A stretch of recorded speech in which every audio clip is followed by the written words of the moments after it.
What is up, RotoGrinders? Dean here. It's Dean7894. If you want to get all technical, 2 hours, 2+ hours, nonstop MLB DFS conversation starts right now. Hopefully you do not, hopefully you're prepared and ready and good to go. So we shall, I don't know why I was thinking of something else. I threw myself off and I was reading the chat. And can we take two? Oh, we're doing it live. We're doing it live. My apologies.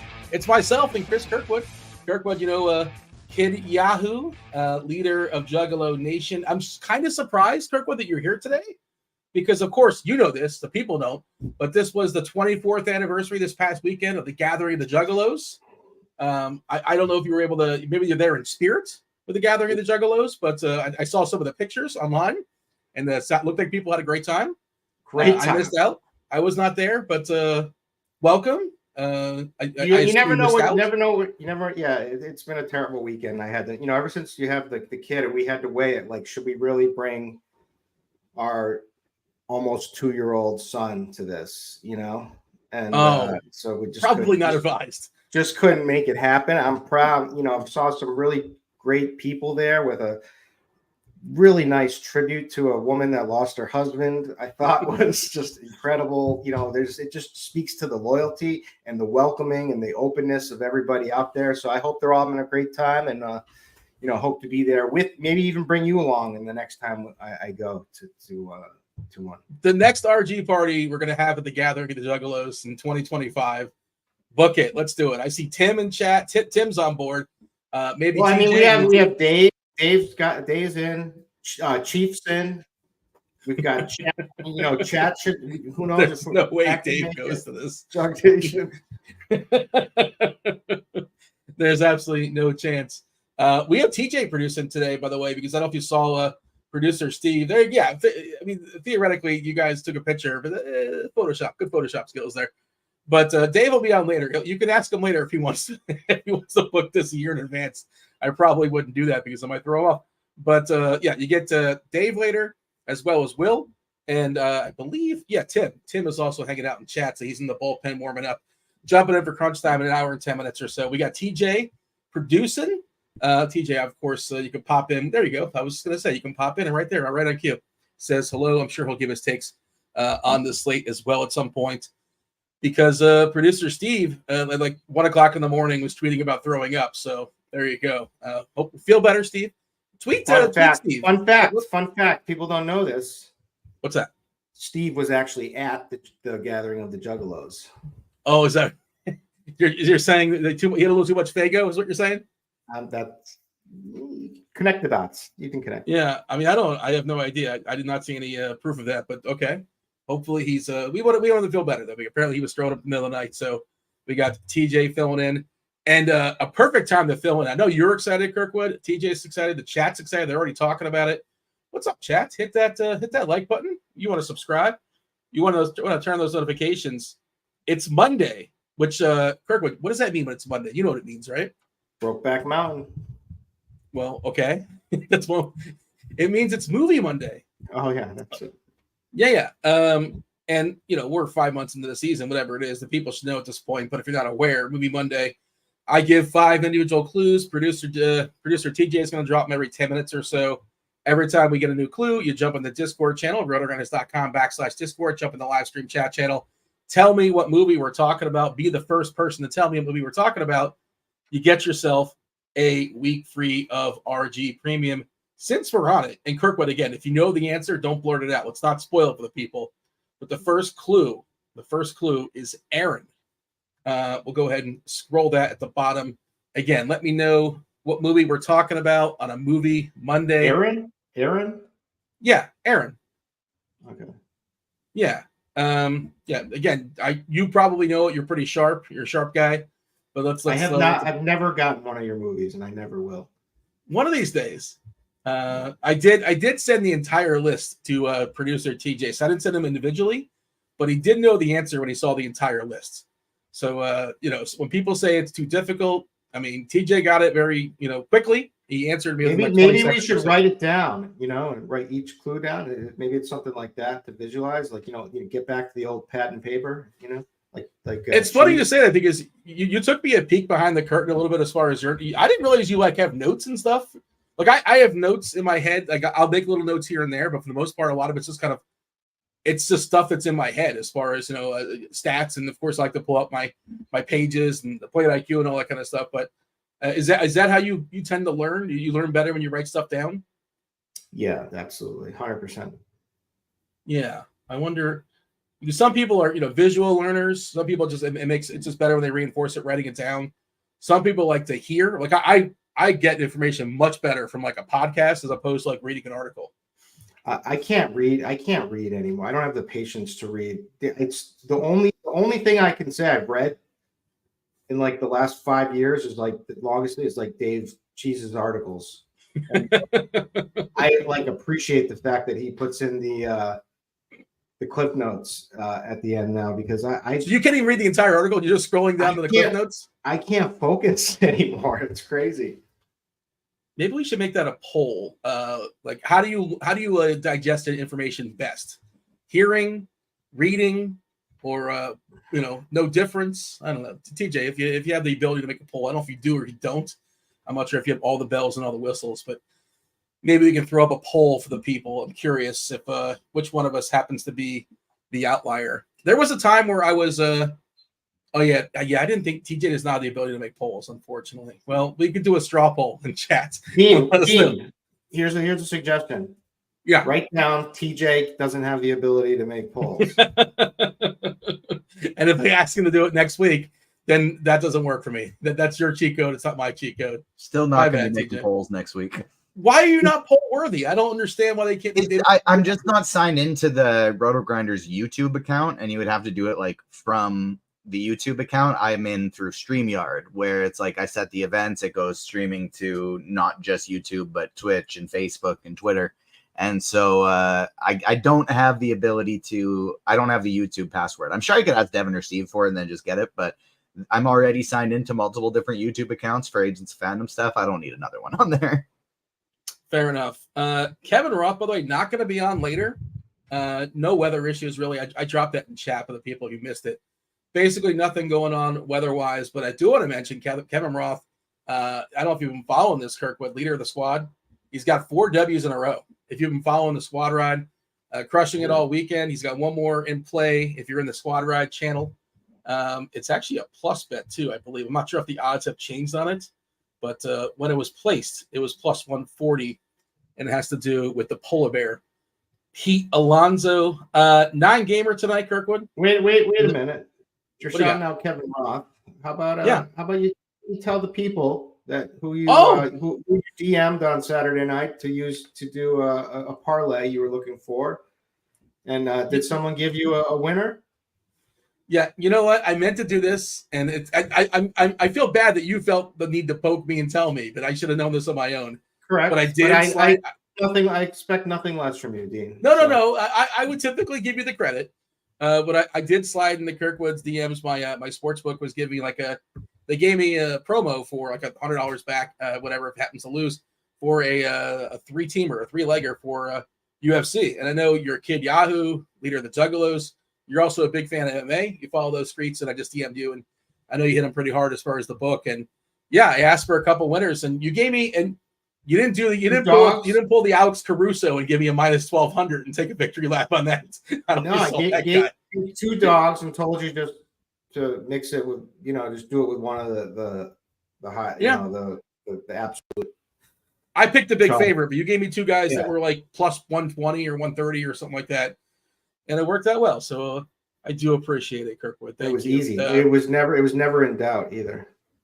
I'm guessing you hit it pretty hard yourself. And I really screwed up my. Unfortunately, I went so heavy, like this was like I was so confident that Izzy was going to win, and did he get screwed? Somebody got screwed. I heard. No, I did some damage. No, I did some. He was the main event. I did some damage. The other guy, Dracus Duplessis, I don't know how he keeps. Well, I do know how he keeps winning. He's got insane vitamins pumping through him, but he's so bad technically, and I just thought he was going to get pieced up by Izzy. And what it is he just weathers all the storms until like the 3rd round. Then people get tired dealing with his pressure, and then they make a mistake or he finally hits them. it was terrible. It was terrible. But I'm gonna be against him the next time too as well. I'm martingale this guy against this guy. He's a fade of mine. But he's champion now. But anyway, we're on for baseball. Sorry to no. Shout out to you. That. Shout out to you. I appreciate it. I did pull up the Discord, by the way. I wanted to see some of the submissions. Nobody got the movie for Movie Monday. Peter guessed Indiana Jones, which, by the way, if you are going to guess Indiana Jones, you have to fill that out because that covers 9 different movies. Snowfighter says Leprechaun in the Hood, which is a funny guess, but no, it's not that. Not any of the Leprechauns. I'll give you that as a clue. It's none of the Leprechaun movies. Somebody, of course, did inevitably guess Brokeback Mountain, which is not.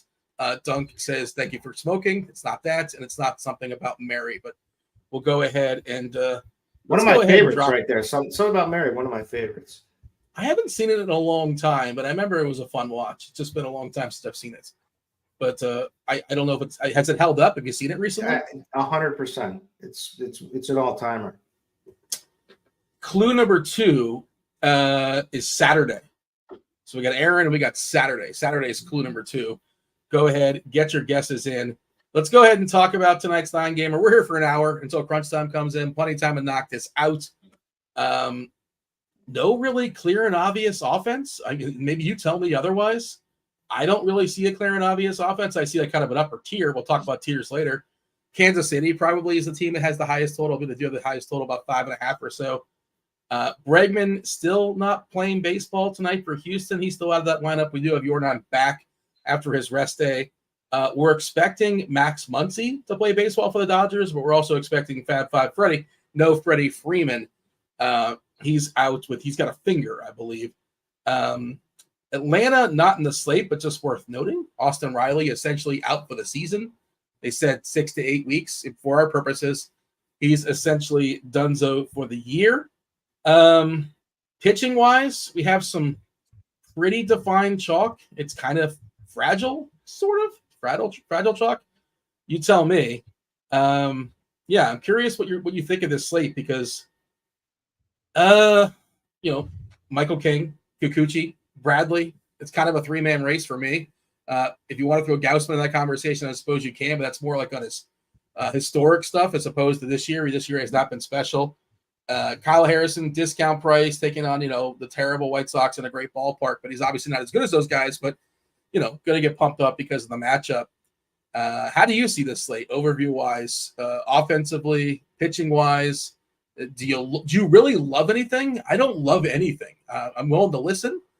My lineups are fluid, so I don't really know exactly where I'm going. I have thoughts in my head, but I'm curious. I'm curious where you're at. I don't either. I'm some days I'm completely confident in what I'm doing. Some days I come into the show and I'm really we're going to figure this out on the show, and that's where I'm at today. Michael King is the best strikeout pitcher on the slate. I don't see a need for him at all. He's barely the highest strikeout pitcher, and he's facing Minnesota, which is a pretty good offense. It's not someone I want to pick on. So, I could see this going poorly for him, but we have other options and he's more expensive. So, Kikuchi is right there. Look, it's true. The Red Sox can't hit left-handed pitching. They're getting a little bit healthier now. They got some new options. They got their Danny Jansen that moves the needle for anybody. Casas is back, but it's left on left, which is tough. Exactly, but he's still left on left. Casas is much better than anything. Dom Smith. So Dom Smith, he's DFA'd, right? He's done so. The second they couldn't do it quick enough. Once Casas to make room for Casas, he was the one to go. They I don't even know. They had some dude named Mickey. I can't remember, but they pitched this Mickey something. Mickey and in the most important spot in yesterday's game against the Orioles, it was I don't know. I don't know what they're doing. But anyways, it's Romy's okay, the lineup's okay, Mickey Gasper, by the way, is the guy's name. Yeah. It was crazy. But Tyler O'Neill, I know he's a journeyman. Tyler O'Neill can't. He struck out every at bat yesterday. Hopefully they can get him going, but he is someone that has crushed left-handed pitching. So there's upside there. There's also a lot of downside. Kikuchi, it wouldn't shock me either way for Kikuchi to just put up a nice massive score, or for the Red Sox bats to come alive. They've got to be out for blood after, I think they got swept by Houston in the last series just like a week ago. So anyways, he's there. Taj is my favorite. Taj Bradley. I know that people talk about his home road splits. I don't care about that. He's got electric stuff. He's battling the A's. Obviously, we all know the A, like Eric's been telling us the entire season, they have power and are no pushover, but they strike out a lot. And Taj is a nice strikeout pitcher, so he's probably my favorite. Then there's Gosman, there's Lugo, Kyle Harris. I would probably, if for my high end guy, it would be Taj. Second might be Kikuchi. Third, I don't even have a third. You could go Gosman, but I would probably look to Kyle Harrison just because of the matchup with the White Sox, or Gavin Stone against the Mariners. But Brian Wu is there, depending on how owned he is. If he's not going to be that owned, I'm not really scared. Obviously, Mookie back is a problem. Shohei is a problem, but I'll trade Freddie Freeman for right off the IL. Max Muncy any day, because Max Muncy usually takes a while to heat up and get He'll strike out. Yeah. So, and the bottom half of the lineup has been bad all season. It's a little better now. Lux has been getting better. Lux has been hitting. Cut you off. Continue. And Will Smith is there. Yeah, correct. But other than that, but for GPPs, I think Gavin Stone is definitely worth some play here. So I don't know. I'll hear your thoughts, and we'll continue to talk about it. By the way, I just see people in chat kind of debating if Tampa Bay is chalky. Optimal lineups, LOL, whatever. But I'm telling you, Tampa's going to be flooding cash game lineups, what I'm seeing right now. I ran a bunch of optimal stuff on FanDuel, and, Josh Lowe, 65%, Caballero, 62%, Brandon Lau, 46%. And that's FanDuel. And on DK, the first three hitters are Rays as far as guys that are hitting my lineup. People do different things in tournaments, and wait, that's the bat. That is RG projections. Now I can run the bat, and it might be a little bit different. Probably is Tampa Bay? I'm not as updated. I'm it's probably 420. I load them all into my own thing here. You have a conglomeration. Yeah, but I only got Caballero in there as but he'll be bat, a cheap not option. as big on Tampa. So RG projections some more than in the bat, for what it's worth. And Boyle is supposed to be a good pitcher, but hasn't quite shown it yet. He's supposed to have strikeout upside. He's got 23% K percentage on this slate, which isn't bad. Did you see the walks? Yeah, the walk. It's small sample. The walk. It's the craziest walk rate I've ever seen. 17% walks is just I cannot talk to that. I just cannot. I like you said, the sample's not huge, and that's over 8 starts. So it's something.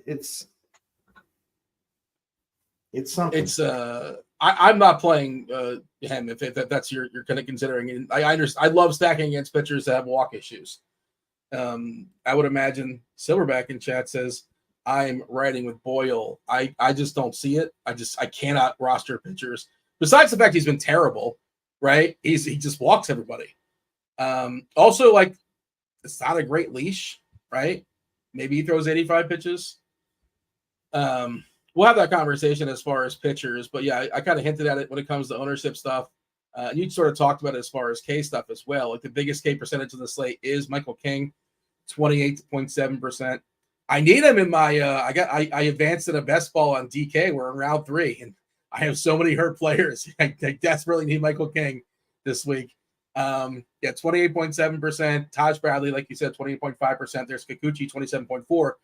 And we'll talk about that as far as the matchup specifically, because Boston, we know how vulnerable they are to striking out versus lefties. This specific lineup today, striking out a clip of 26.8%. So I do love the K upside for Kikuchi. You know the deal with him. He gives up some fly balls. If they go over the fence, bad day. If they die in the warning track, great day. Probably going to strike out a fair bit too. But yeah, Kikuchi, I think, is really, really interesting.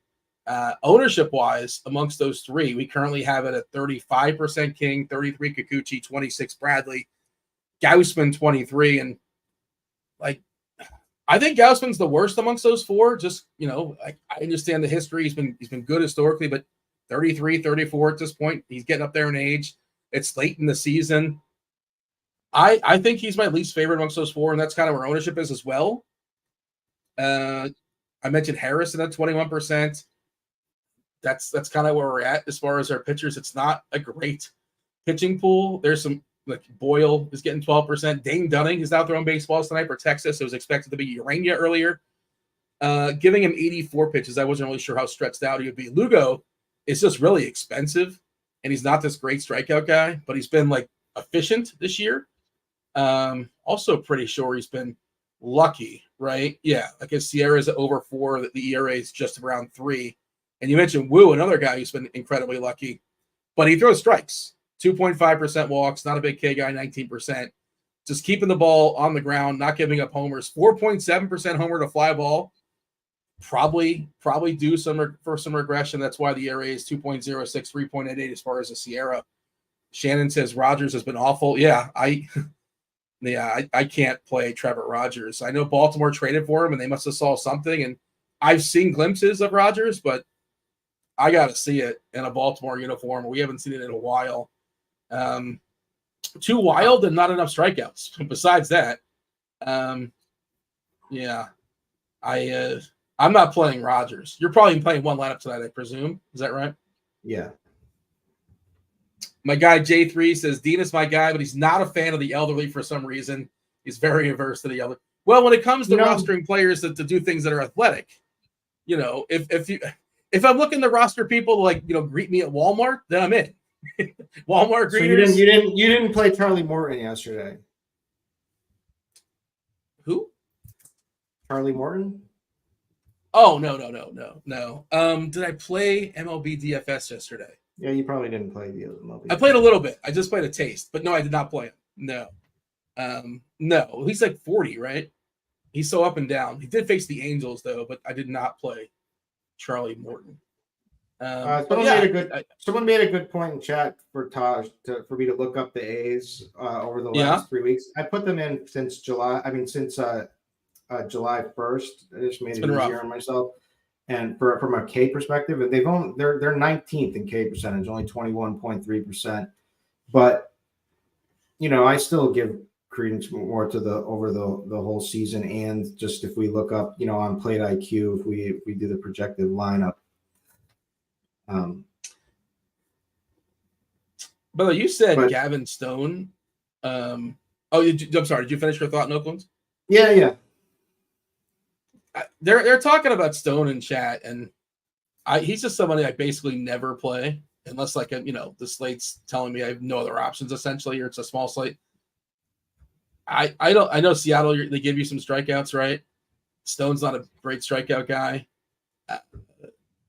Not a guarantee. Well, there's no such thing as a guaranteed win, but tough matchup to get the W, I suppose. 18% Ks. It's just so low. If you look at the swing and strike rate, maybe he's due for a few more, but I just see people in the chat talking about Stone, and maybe there's not a huge opportunity across the pitcher, and you can kind of get away with rostering a guy like Stone.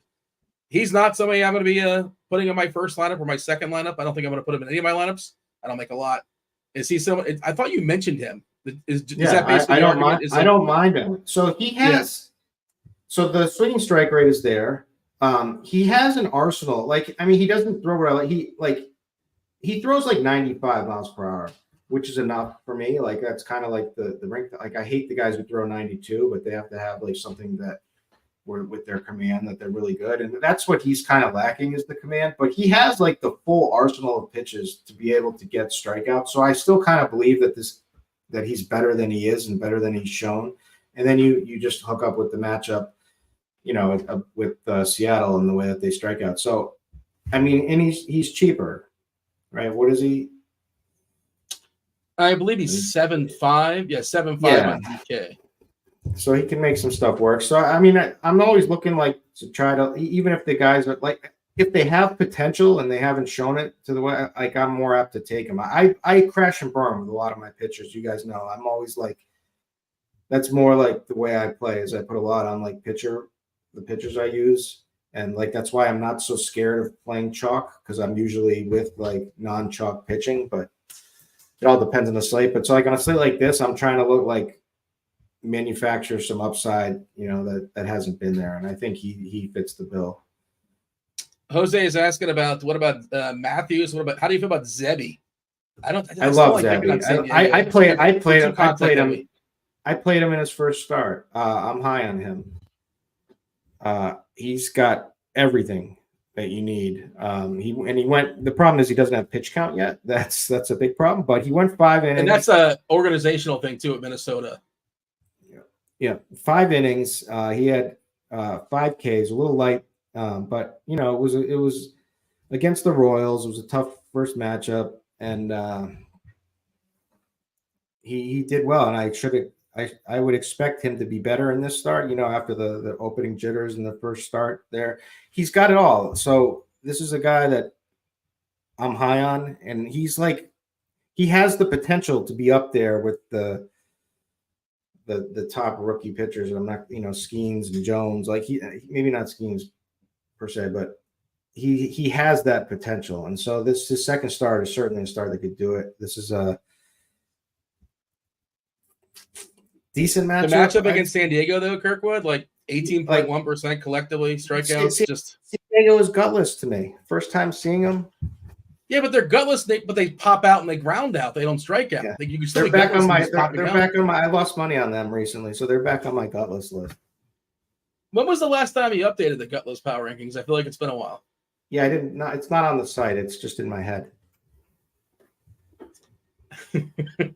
Clue number 3 just dropped, by the way. They don't strike out. Guesses are coming in. First time seeing him, I think he could shock. 7,700. I think it's worth it. Clue number 3 is conclusions, Kirkwood. Aaron, Saturday, conclusions. Weekend at Bernie's was guessed by D-Rock. That is not correct, but it's a fun guess. It's not The Dark Knight. Ray Bill is guessing Varsity Blues. That is not correct. Get Him to the Greek is not correct. Saturday Night Fever, no. My All-American. I don't know that movie, Kel, but that is not the answer. The Adventures of Ford Fairlane, the Dice Clay movie from so many years ago. That is not correct, Gator Nation. We do have a winning guess in the Discord channel, so there you go. We will play this out, though, just for fun. It is not El Camino Gregorius, but that is a fun guess for sure. But, okay, we'll reveal the winner soon enough. You get yourself a week free of RG Premium. We play this every single Monday. We got tiers coming up as well. If you want to go ahead and buy RG Premium, never a better time. NFL season, I believe, starts in 17 days, I want to say, if you're officially counting. 17 days away to a Thursday night matchup. I don't know who's playing Thursday. Do you know who's playing Thursday night? I don't know. But get yourself RG Premium. Football, baseball, basketball, hockey, MMA, PGA, all the sports. You want to commit to 6 months, $250 right up the top. You commit to 6 months. Links are in the description. 1 month, you want a 1 month subscription? Sure, by all means, that works too. Get 1 month for $40 off the top, just 3 days. Got to time that right if you're doing the 3 days. Pick the right 3 days. Monday through Wednesday, probably not the best window, but you do you. $19 and change for 3 days. And also, if you're not currently an RG sub for anything, I believe we still have that special for the NFL. You click on the banner, NFL specific. I want to say it's $2.99, but do not hold me to that. Because I'm signed in, because I have the bells and the whistles and all that, I don't see that banner. I think that's the reason why I don't see it. But if you don't have RG Premium, you'd probably see that banner and go ahead and click it. If you just want football, NFL, a la carte. Anything else as far as pitchers we should focus on here, Kirkwood? We have a price tag on Aguilar. They added him in 7,200, right? Yes. Yeah, but is that something you're interested in? All right. So I know about him. He's like their top 10 prospect. He's like number 10 or 11. He throws heat. He's gotten up to 98 miles per hour. He's got a decent slider, which is key. He's got a curve and a change. He's got the perfect pitch mix, but his strikeouts have been down at AAA. But he is a strikeout pitcher. He also had Tommy John. But man, he'll get zero ownership. 23 years old. According to Fangraphs, I'm seeing he's the 7th ranked prospect in the organization. Okay, for what it's worth. I've got him 10th Looks like they rated in the updated it at some Reds. point.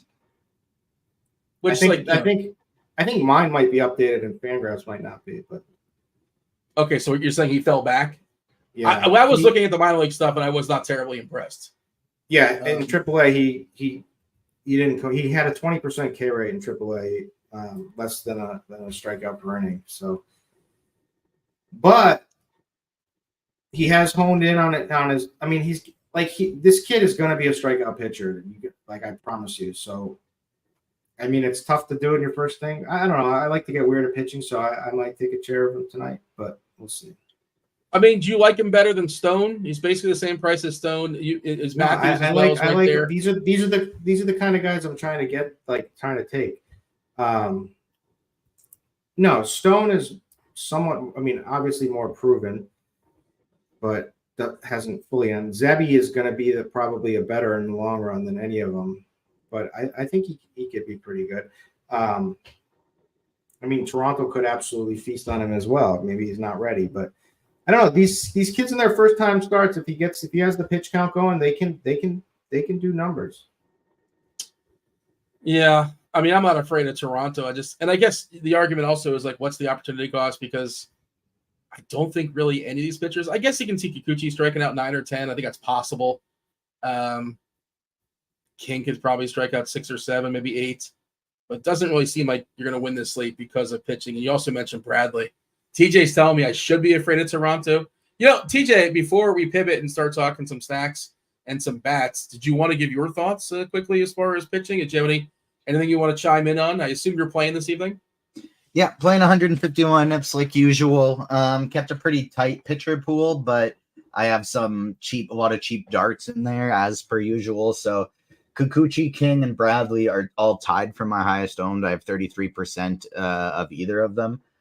35% of all of them, sorry. And then I'm taking a bunch of shots on Joe Boyle, Dane Dunning, David Peterson, and then a little bit of Gavin Stone, a little bit of Kevin Gausman. So your favorite cheapie is, you ran off a bunch. Do you have a favorite amongst like the 4 you mentioned? For upside, Boyle. For safety, Dunning. And Peterson just kind of right between both of them. But I think Boyle's the highest upside cheapie, and I think Dunning's the most likely one to get you 15 points. Fair enough. Dunning, we did see throw, 5 innings, 76 pitches. I'm just concerned about his pitch count because he's pitched out of the pen a lot this year. He did throw 5 innings in the 14th, 76 pitches, like 28 pitches before that, 61, 38, 22. So maybe you can get like the 80-ish. Of course, you know, he's not that expensive, so he doesn't really need to put up a huge score. We did get the San Diego lineup for what it's worth. Arise, Profar, Cronenworth, Machado, Bogarts, Merrill, Peralta, Higashioka, and Wade. I believe that is the exact lineup we had projected, if I'm not mistaken. We can play out the string here as far as moving Monday. We can drop the 4th clue. We'll drop the 5th one momentarily. The 4th clue. By the way, Kirkwood, you know this because the people in chat, some of them guessed it. Certainly somebody guessed it in Discord. Have you figured it out? You can, if you really want to. The 4th clue is might do it for you. You ready? All right. Pizzazz. And like it's kind of a visual too. Pizzazz. Not really a visual. I don't know why I'm doing that. All right. Recap all of them, the first 3. Well, it is scrolling, but I can read for you. You did say you don't read a lot these days. Aaron, Saturday, conclusions, and pizzazz. What's another word for pizzazz? I have no What's idea. another word for pizzazz?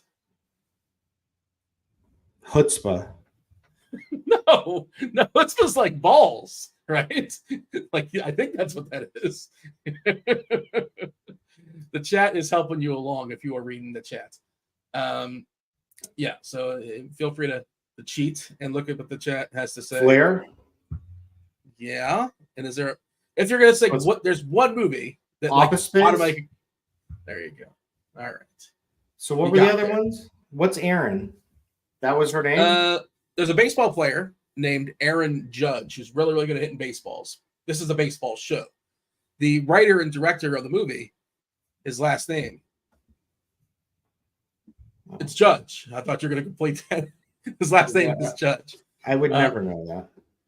You don't know who Mike Judge is? Beavis and Butthead? You're aware of Mike Judge. You know his existence. No, I'm not aware of his existence. Okay.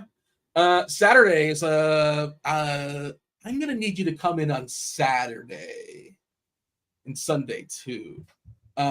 Conclusions, of course, brilliant idea. The jump to the conclusions, Matt. Remember this? Have you seen Office Space?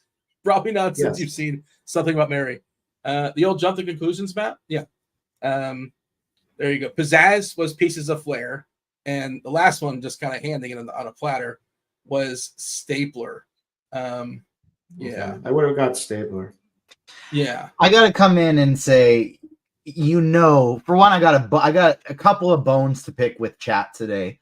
One, 72 likes with 410 people watching on YouTube, not enough. Come on, get them up there. Get them up there. We gotta get way more. But number two, everybody's giving you a really, really hard time for the first clue of Aaron. And when you do something dumb, I will absolutely tell you that you did something dumb. But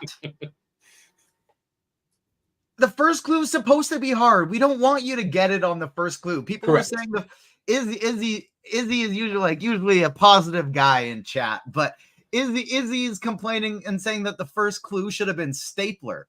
Well, the first clue, you get in the first clue. Everybody's getting this immediately. Everybody knows what's the other movie like Stapler? Okay, what am I going to guess if not Office Place? Exactly. You might as well have made the first clue. That would be great. I would have liked an NWA reference or.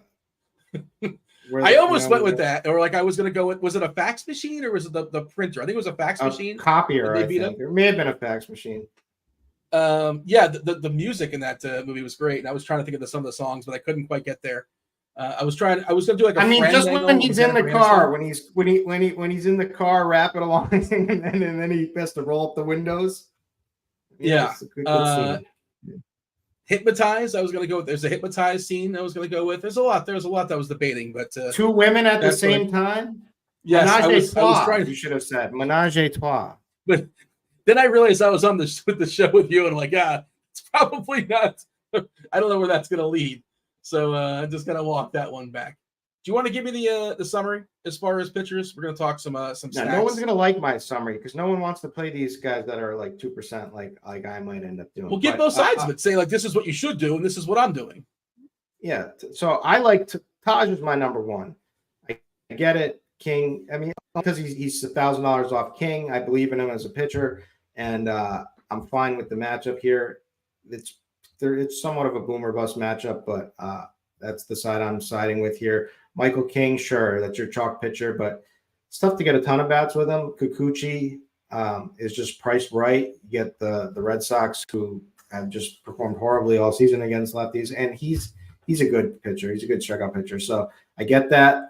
From there, me personally, I like Kyle Harrison or Gavin Stone, but I get it if you want to go Gosman. I think Lugo is fine. He's probably going to throw a good start, an efficient start here, but he's been pretty bad against Chicago, Detroit, Boston, Minnesota, he did. But his overall numbers are great. But he's someone I would stay away from at that price. I mean, I believe in Kyle Harrison, so I just think he's a good play tonight at 7,900.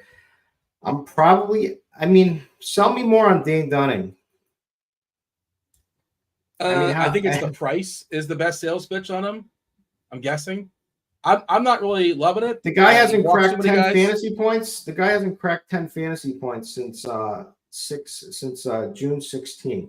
He pitches out of the pen a lot. So like the issues are how long is he going to go? I think he goes only 80 pitches or so. The Ks are all right. Exactly. Too many walks. I don't love it. Officially, I don't love it. So I'm not really in on it. But I also tend to just say I trust arms more than I trust bats. Bats are more volatile. I'll figure the bats out. And even though the arms are not spectacular, I'm very likely to pick 2 of 3 on my main lineup among as far as being Kikuchi, Bradley, and King. And I'll be different as far as my lineup construction. And I'm also making lineups where I'm focusing on, a field of 300 as opposed to 30,000. So I'm not trying to win the bingo. I have no issues with that. That's the route you're going to do. By all means, play what you want to play. But that's sort of my thought process. Anything else, or shall we move on and talk about some hitters, some stacks? You came with today's category, but I actually filled the board out. I don't think you know what my board is. We talked about it briefly. I'm expecting it to be awful, to be honest with you. Well, it's funny because, first of all, I'll say this. I had a hard time ranking 5 because there was too many things to throw in 5. You threw out appetizers, standard appetizers, basic, standard appetizers. Yeah, like your typical pub fare, or like in here in the Fridays. US, yeah. Like I'll say I've definitely seen worse lists, and I've definitely seen better lists. I'm very interested for the reasoning of number 3 because I think that makes or breaks the list. Okay, fair enough. Well, let's just throw the categories so the people at home can play along. The best and worst. Give us the best and worst appetizer. Best and worst appetizer. So let us know there. I'm curious. Yeah, 3 probably should have been a little higher. I remember the last second, and we'll talk. I remember the last second. Oh wait, this should be number 1. It's the most underrated appetizer in the business. It maybe, Kirkwood, you might say it's not even an appetizer. It is. You're probably not going to find it at most places, but some places certainly have it, depending on. Hoosiers hang banners, potato skins, mozzarella sticks. can they all see this already? No, they can't see it just yet, but okay. It's like they do. They don't see the official list just yet. TJ has not revealed it, but he will be doing it shortly. He did it right now. There you go. Fried calamari, but that may be more of an Italian. A little upscale. It's right there with like shrimp cocktail. I consider both of those. They're both solid. They're both solid, but again, you can only rank 5. Paul Hauser says meatballs? Are meatballs an appetizer? We got to bring in Bobby for that. They are. Bobby's restaurant has meatballs as an appetizer. Meatballs can be an appetizer for sure. I mean, you can order like a side of a meatball. At a lot of Italian places, they have meatballs as an appetizer, where it's like there'll only be 2 big meatballs there, but it's a bunch of sauce with the cheese on it and everything. Yeah. Why is wings like if you're not going to have meatballs incorporated into your Italian food, it's a nice way to check out their meatballs and then go on to something else. Okay. I want to know the answer to wings being number 3 because I think Derek Ring makes a great point in chat where he says wings are an entree for me. And to me, that's the reason why I would be okay with wings at number 3 because they're filling. I don't necessarily love wings as an appetizer because I'll fill up on wings and then I won't have enough left for the food. No, you order it for the table. Everybody gets like 2 wings. They're 100% an appetizer. You can go and get wings as a main course, especially like at Buffalo. What's it called? B-Dubs, Buffalo Wild Wings. But they are definitely an appetizer, like pizza and wings. Great. You guys ever have those deep fried pickles? I had them a couple times in the South. I didn't really have a strong take, and they didn't make the board, but several people have fired that off. It's a pretty popular app in South Carolina. I don't know if you guys have ever had deep fried pickles, but there you go. By the way, pot stickers or dumplings? What do you guys go with? Because I didn't know which one to write, and I thought TJ might pick one or the other. They're essentially the same. They're very similar, right? They're cousins, if nothing else. I would say specifically for the appetizer setting, I would call it a pot sticker. How many people in chat go to Costco? I don't know. The pot stickers from Costco are fantastic. Yeah, they are. There's great ones. I know what you're talking about. I just want to talk about two appetizers that I do here, or 2 things that I make here from in the air fryer. If you have air fryer and a Costco membership, it's great. I buy the Kirkland nuggets, which are the same, but just private labeled as the Just Bear, which is like it's like a copy of Chick-fil-A nuggets. You air fry them up. You get some what's the popular barbecue sauce that I'm blanking on? Sweet Baby Ray's. Yeah, Sweet Baby Ray's. But you can do barbecue. They have this buffalo dip sauce, which is great. You just put them in there. I afterwards toss them in a bowl. You get some buffalo nuggets, which are great. You got to let them sit for like a minute just to seep in. Also, I do my own Chick-fil-A sandwiches here now. I get the fillets that they have, which are Just Bear, which are very good in the air fryer. And I have buns and just a couple of pickles and do it. So, man, Costco has some good stuff right now for air. Like, this is the golden age. If you have an air fryer, this is the golden age of snacks. It's a cheat code. Yeah. Yeah. By the way, Eric and Alfonso both coming in strong with scallops wrapped in bacon, which I mean, you don't see that very phenomenal, often. Phenomenal. Like when they're an hors d'oeuvre at like a nice party, like that's what it is. Yeah. Yeah, those go much faster than phenomenal. Basically anything else.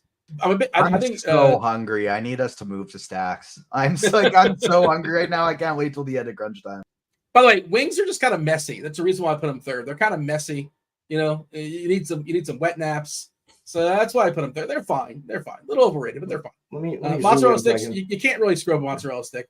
Chips and salsa. Wow, I can't believe you put pot stickers number one. I would never have taken you for a pot sticker type of guy. Oh, they're spectacular. Yeah. I mean, I'm not. I love. I mean, we have in Boston. We have one of the best dumplings place in the country. It's like there's not. Do you ever have soup? Do you have soup dumplings? You ever had those? I feel like I have, but I'm not certain. I'm not sure. Well, they're like they're like. I don't know. They're soft, but they're like a little bunt like thing, and they have like pork inside and soup inside, and you have to like break them just a little bit to let the steam out, and then they're amazing. You know what? When you come to Boston, Dean, I'll take you. I'll take you there into I know I owe you since you hooked me up for MMA, so I'll take you. How about that? Yeah, sure. And by the way, lastly, I couldn't decide what goes in the gutter. Jalapeno peppers are gross. Spinach artichoke dip is a disaster, and like queso dip, just so terrible. So I consider all three of those. I like queso dip. I know what I'm getting though, but you just call spinach dip a disaster? Spinach dip is delicious. Vile. It's vile. All right, we're getting rid of Dean for a while here because so true. Do we think Dean eats sushi or does he not eat sushi? There's no chance. Absolutely no chance, Dean. I'm not surprised Dean's not a dip guy. I would ask you to do a poll if like what the chat thinks if Dean likes sushi or not. But I remember you don't do polls, unlike Dean. Can't do polls. Can't. Do you guys want to wager? You say actually New York is there. I know some real top chefs that say this place in Boston is actually better than anything they can get in New York City. That's very close. This is like a hidden absolute gem. This is like coming from like top Indonesian chef who's a friend of mine and others. If you guys want to wager, by the way, you and TJ, feel free to wager if I eat sushi or not. I'll give you the answer if you're curious enough if you have a strong. Well, both of you guys have the same take, so never mind. There'll be no point in wagering. All right, Cincinnati and Toronto. That is our first game on the board. Julian Aguiar taking on Kevin Gausman. Toronto, pretty big favorite here, minus 154. 4.5 team total, less than 4 for Cincinnati. Where do you have the Reds and TJ's Blue Jays? Of course, TJ. Oh, TJ being, you know what? He's being a realist. He's throwing Toronto right there in the middle in wings. Where do you got him? I mean, Toronto should. So I'm interested in Aguiar playing him, but like I get it. That's not the correct play, and people are going to be scared off on that. But I mean, it wouldn't be shocking at all for the Blue Jays bats to go ham against him and get into the bullpen rather early. But and they've been hit. I mean, Vlad has been. I'm sure is Spidey Bomb. Is Vlad a Spidey Bomb? I feel like Vlad should always be a Spidey Bomb on every slip. Have you seen his splits since he cut his hair? His splits are pretty dramatic post haircut. He's been on fire ever since he cut his hair. TJ is TJ unleashing Spidey Bombs? I'm not sure. We haven't asked him that today, but maybe he probably has some. But I don't want to speak for him. Feel free to jump on if you can, confirm or deny. Oh, maybe. But what would the number have to be theoretically for Spidey Bombs to come into play as far as likes? I would drop 2 Spidey Bombs at 150 and 2 more at 200 likes. How do we not have nachos? How do we not have nachos instead of chips? Because nachos are better. Nachos would be too high on the list. Yeah, probably. Yeah. You want to know who solved nachos? Believe it or not. Who? What? Have you been to? There's a chef who I don't. He's not a really good chef, but he's on the Food Network all the time. I can't stand him. But Guy Fieri. Guy Fieri. I'm not a fan of Bobby Flay either. But he. Jeff takes. Oh, next show, power rank your chefs. Yeah, sure, we can do that. But he solved nachos. He puts them in like a can, like a stack, like they're like a can, like a tower. so he individually, dresses them. Each tower, they're not on top of each other, so it's like a spinning tower of nachos where none of them are sitting on top of each other. So he pretty much solved the nacho dilemma. Well, the thing is, when you pull a nacho and like it's all stuck together, it's all one nacho, and then like the rest of it is just like there's not a lot going on, right? By the way, when this show started, and I almost said, hopefully you don't have a case of the Mondays, and then I kind of stammered. I didn't officially say it. The reason why I stammered and stumbled at the start of the show, because that's a line from Office Space. And I realized, oh, wait a second, that's going to be way too on the nose. And I'm just telling them, somebody in chat's going to say Office Space, and then they're going to get this in the first or second clue. So somebody said Pringles, and I don't think Pringles are actually a potato. I think I just read Pringles are not an appetizer. I know. I'm just saying. There's fun fact that it's something popped in my head that they're not even made with potatoes. I think I'll have to double check that. We got Toronto in mozzarella sticks, and we have Cincinnati in chips and salsa. I am not going to argue with you. We do not need TJ to break any sort of ties. Baltimore and the Mets. Trevor Rogers taking on David Peterson. We're looking at a 4.5 total for the Mets. Minus 132 as far as the Metropolitans. They are favored here against Baltimore. I'm a little bit concerned, and I'm curious to get your thoughts like on a guy like Eloy. This Baltimore lineup that they become deeper, so their pinch hit stuff is O'Hearn is sitting on that bench. He can, when Peterson comes out, I think Eloy can certainly turn to O'Hearn. I'm just concerned for some of these guys that are pinch hit risks now for Baltimore, especially when a lefty starts. Austin Slater is another one that's super, super obvious. Like, okay, he's leading off and he's super cheap, but he might only get 2 at-bats. He might get 3 at-bats. Probably doesn't play the entire game unless it's like a 10-0 game. What are your thoughts as far as Baltimore and the Mets?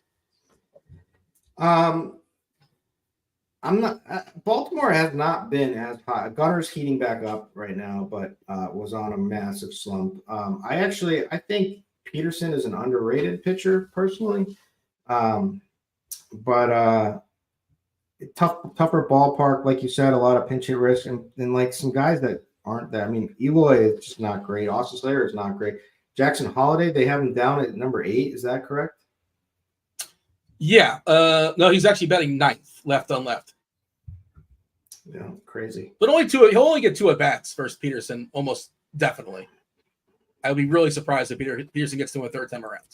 Yeah, Baltimore at best. I would actually have Cincinnati because of the upside that Ellie brings and things like that. They have upside just for their upside. I would actually put them in the middle, but Baltimore, my top would be the middle. I could even make a case to be lower, but I think that's good right there. Where do you have the Mets? I would put the Mets next to Toronto. Yeah, I would put them. Why, you have them at the top, or is that TJ at the top? I would put TJ them next to Toronto. I actually agree with TJ. Tougher ballpark, good matchup though. Also, you have to factor in how gutless the Mets can be. Well, I mean, isn't that all baked in? Starling Marte's back, by the way. Yeah, but he's ready. Yeah, if he's good, if he's not washed, then he'll make the lineup better. But that top 4 is good, and Vientos is cheap, so it's an easy stack to make. And Alonso, who has not been hitting great lately at all, but you would think this would be a good home run spot for him. Mm-hmm. Alvarez, you can always play as catcher. Yeah, I whatever. I'm not going to argue hard against them at the top spot on this slate. Nemo not starting, by the way. I don't know if he's available for pinch hit, but if he was, he might, become available. And he's dealing with he's got some sort of body part, and they're not throwing him on the IL, but I don't think he's playing baseball tonight. So one less guy on the bench, most likely. I agree with the Mets all the way up top. Baltimore, I would consider putting them in mozzarella sticks, but I'm okay with wings.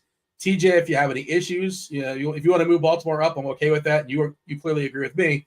The Mets should be at the top. Well, there you go. TJ making an executive decision, moving Baltimore up to mozzarella sticks. Pittsburgh, Texas, 8.5 total. Dane Dunning, he was thrown in there as a starter earlier today. Was expected to be Jose Urena.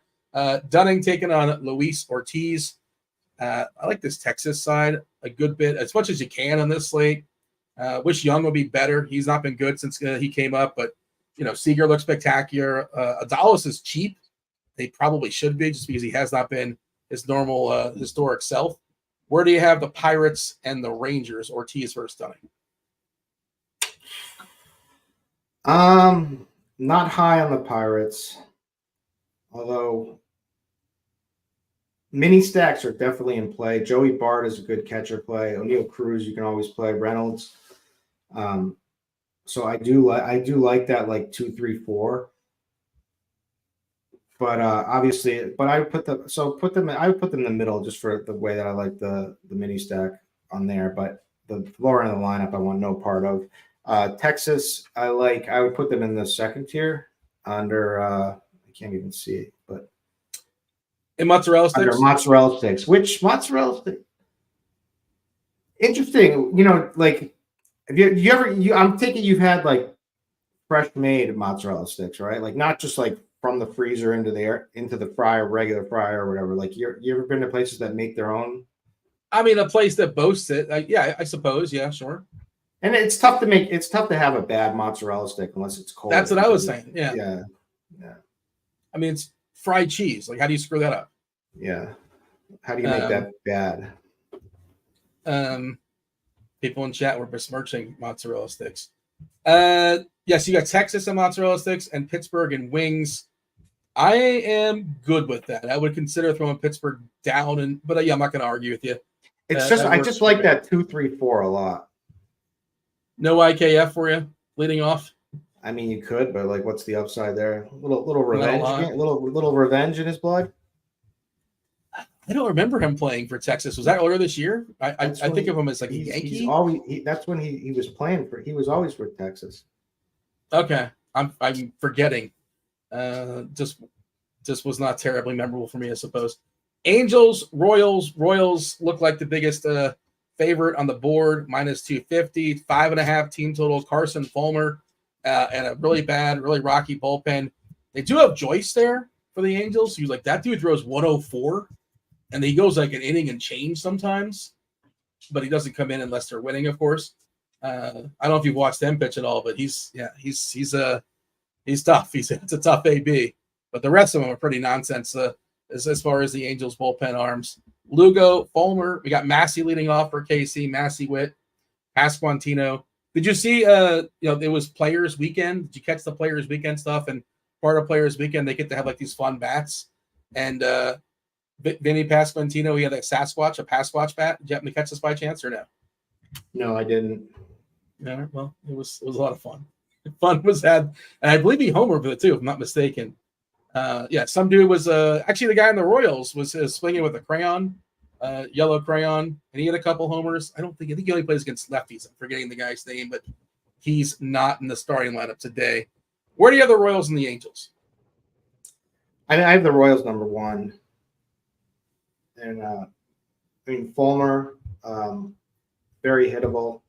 Especially to lefties, and they really stacked that lineup up with lefty. I mean, you got Massey, Vinny, and Melendez, and then you got two elite bats in Bobby Witt and Salvi for a catcher.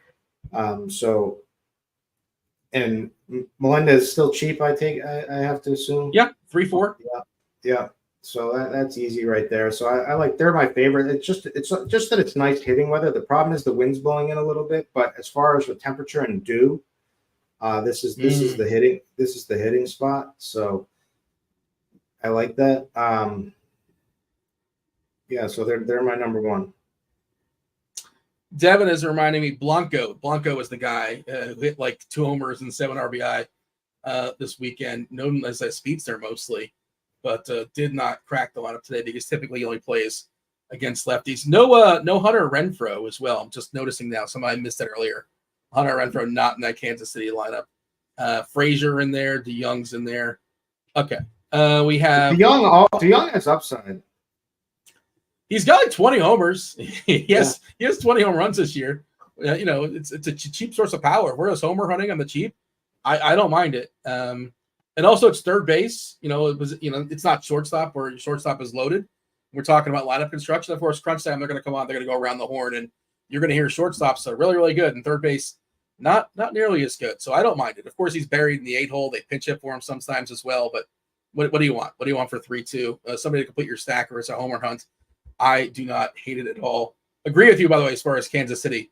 all the way at the top. And the Angels, man, it's just tough. It's just tough. I mean, Rendon is just if going through the motions was a right. person, it's Anthony Rendon. Explain to us who Nico Kavadas is. Greek, I think. Yeah, he's one of their prospects, and I think it says more about the surrounding lineup than it does about Nico. That his very first game, I believe he was they had him bat cleanup, and they're still having him bat cleanup because what else are you gonna do? As far as the minor league stuff, he's shown a little bit of power. He was actually on Boston earlier this year, AAA. He had 17 homers for Boston. The Woo Sox. Yeah, I don't think there's much here to get excited about. But he's cheap, and he's if you're going to stack the Angels, I'm not. And again, I like O'Hoppe. I have no idea why he bats in front of O'Hoppe, and it's not even like a left right situation. They're actually going left, and they got to get Nico batting cleanup and Logan O'Hoppe batting behind Anthony Rendon. Which, I mean, imagine how he feels looking at Rendon, who's just completely given up in baseball. This dude sitting in front of him, just an absolute insult to like the one good hitter on this team. Boston, Houston, 8 total. Kikuchi taking on Tanner Houck. Houston minus 146 favorites. Still no Bregman. The lineup just it's Altuve and it's Alvarez and it's a bunch of cheap dudes. Cabbage is cheap. Wickham is cheap. Shea, I believe, in the minors, a lot of homers, a lot of stolen bases. Now he's at home, buried the 9 hole, so he might only get 3 at bats. But again, he's cheap. You mentioned your Red Sox earlier. We know about those Crawford boxes down the left field line. You can get a cheap homer for Tyler O'Neill, not that he needs it. But I'm more on the Kikuchi side than the Boston side. You tell me, where do you have Boston and Houston? Yeah, I'm fine with how TJ put them up there. I could leave it like that, or I could stick Boston. Boston will have a decent amount of leverage. They could go off in this spot, but I think it's fine right there. Yeah, Boston in chips and salsa, and we have Houston in wings. To see in chat, I'm not sure if we're being trolled here or not, or it's just somebody saying for funsies that Rendon's got good BBP. Well, let me tell you something about BBP. Anthony Rendon was good like 9 years ago, even 5 years ago when he got that $200 million contract. He's horrendous now, and like Lugo's gotten better. So I don't want to give credence or not. Whatever, do what you want, BBP. Also, he's not been great. He's got 6 hits and 15 at bats. They're all singles, 2 doubles, but no homers, no power. I'm gonna ping Chop right now, see if we got any BVP suggestions for us. Yeah, let's see if he can hook it up. I mean, maybe Chop will. Does he listen to the show? Is he watching the show? Who knows what he's up to? But if he is, 0 chance he's watching the show. Oh, well, that's unfortunate. All right, like myself, who every show I'm always watching. It's always on in my background. You're waiting for somebody to say something bad about you. somebody besmirch me. I'm gonna jump in chat. Nobody would ever, but I'm just saying if it happens. All right, no, I like it. I like it in the background as I'm building lineups. It's this is how we do it. We appreciate it. And did you hit the like button or did you not hit the like button? I admit I don't hit the like button enough. But like when if I hear like TJ or somebody give like a real heartfelt, come on guys, then I'm like, I absolutely do it every time. But you want me to beg and grovel for your like? Is that what you want? I can't beg and grovel. I can ask. Yes, Dean, that's your job as the host. We do want you to do that. I'm asking in a way where it's like, let's be reasonable, folks. Let's just go ahead and hit the like button. What else are you doing? I'm not gonna. TJ has the gimmick with the Spidey. By the way, where are we at as far as Spidey bombs? 150, I believe we get 2. How close are we, TJ? We have to be close, I would imagine. Maybe not. Where are we at? 149. Oh, well, okay. Then you want to. Okay, then he disappears.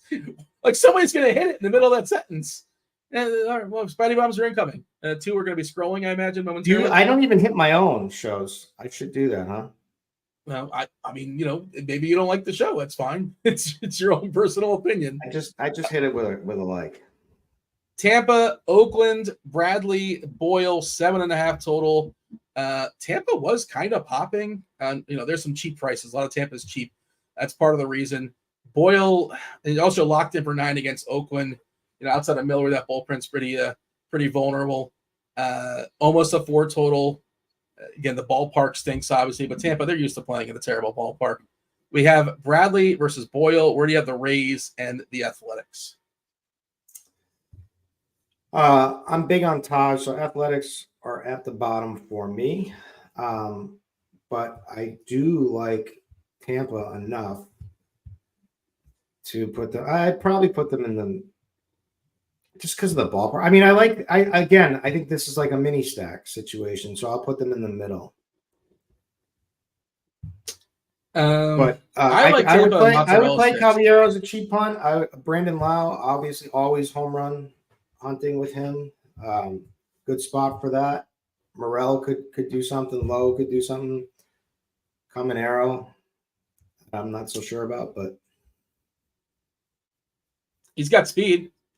We don't have a Tampa Bay lineup just yet, but he is projected to lead off. We just got Oakland, Butler, Rooker, Blade, Andujar, Langoliers, Brown, Toro, Giloff, and Schumann. You have Oakland in the gutter. Tampa Bay, you said wings, I think, but I think TJ put them in mozzarella sticks, and I agree with mozzarella sticks for Tampa. So that is where we will keep them. Crunch time coming in about 10 minutes or so. We have Will, we got Tasteful Tides, Tim, and Dave Potts. Cheese is good. I'm sure they will have a take on this board. They're not going to be too. They're not going to hesitate to tell me what I got wrong. All right, we have 3 games left. Minnesota, San Diego, Zebby Matthews is taking on Michael King. Michael King, the most popular pitcher on the board. No Buxton, by the way, in this Minnesota lineup. Castro, Larnick, Royce, Lewis, Wallner, Santana, Kepler, Julian, Vasquez, and Austin Martin. San Diego looks pretty standard as well. Where do we have the Padres, the sometimes gutless Padres, and Minnesota? I don't like either of these offenses much, so I'm going to put them, San Diego. Then I realize it's going to probably be, I'm probably going to be lower than most, but I kind of like the leverage spot with the Twins just because they have some guys that can go deep. I think like Royce Lewis, obviously, way too expensive. No one's going to, for this slate against this in this matchup, I don't think anyone's going to play him. Castro, you can play. Yeah, Wallner, maybe Kepler.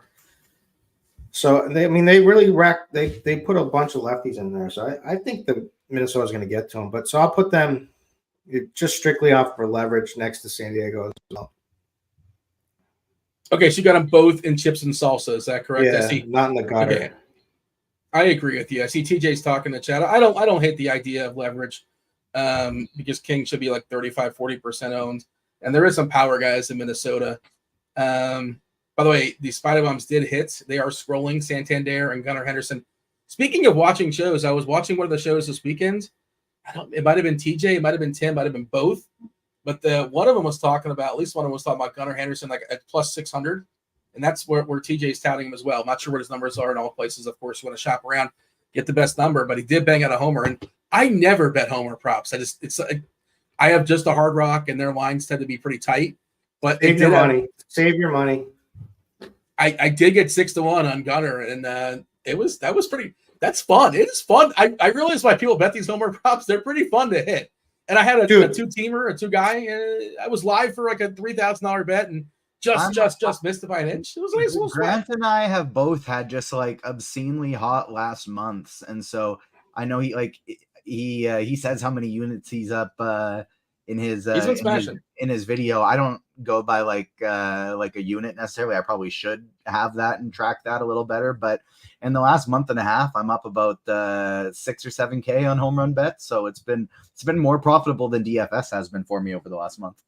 You also have like that I don't want to say bootleg, but a kind of underground. You have your own special site in Saskatoon. It's literally no different than you using the Hard Rock. It's just a site that's only available in like 3 provinces. But their numbers that you fire out, and I trust your numbers are correct. You wouldn't just make up numbers.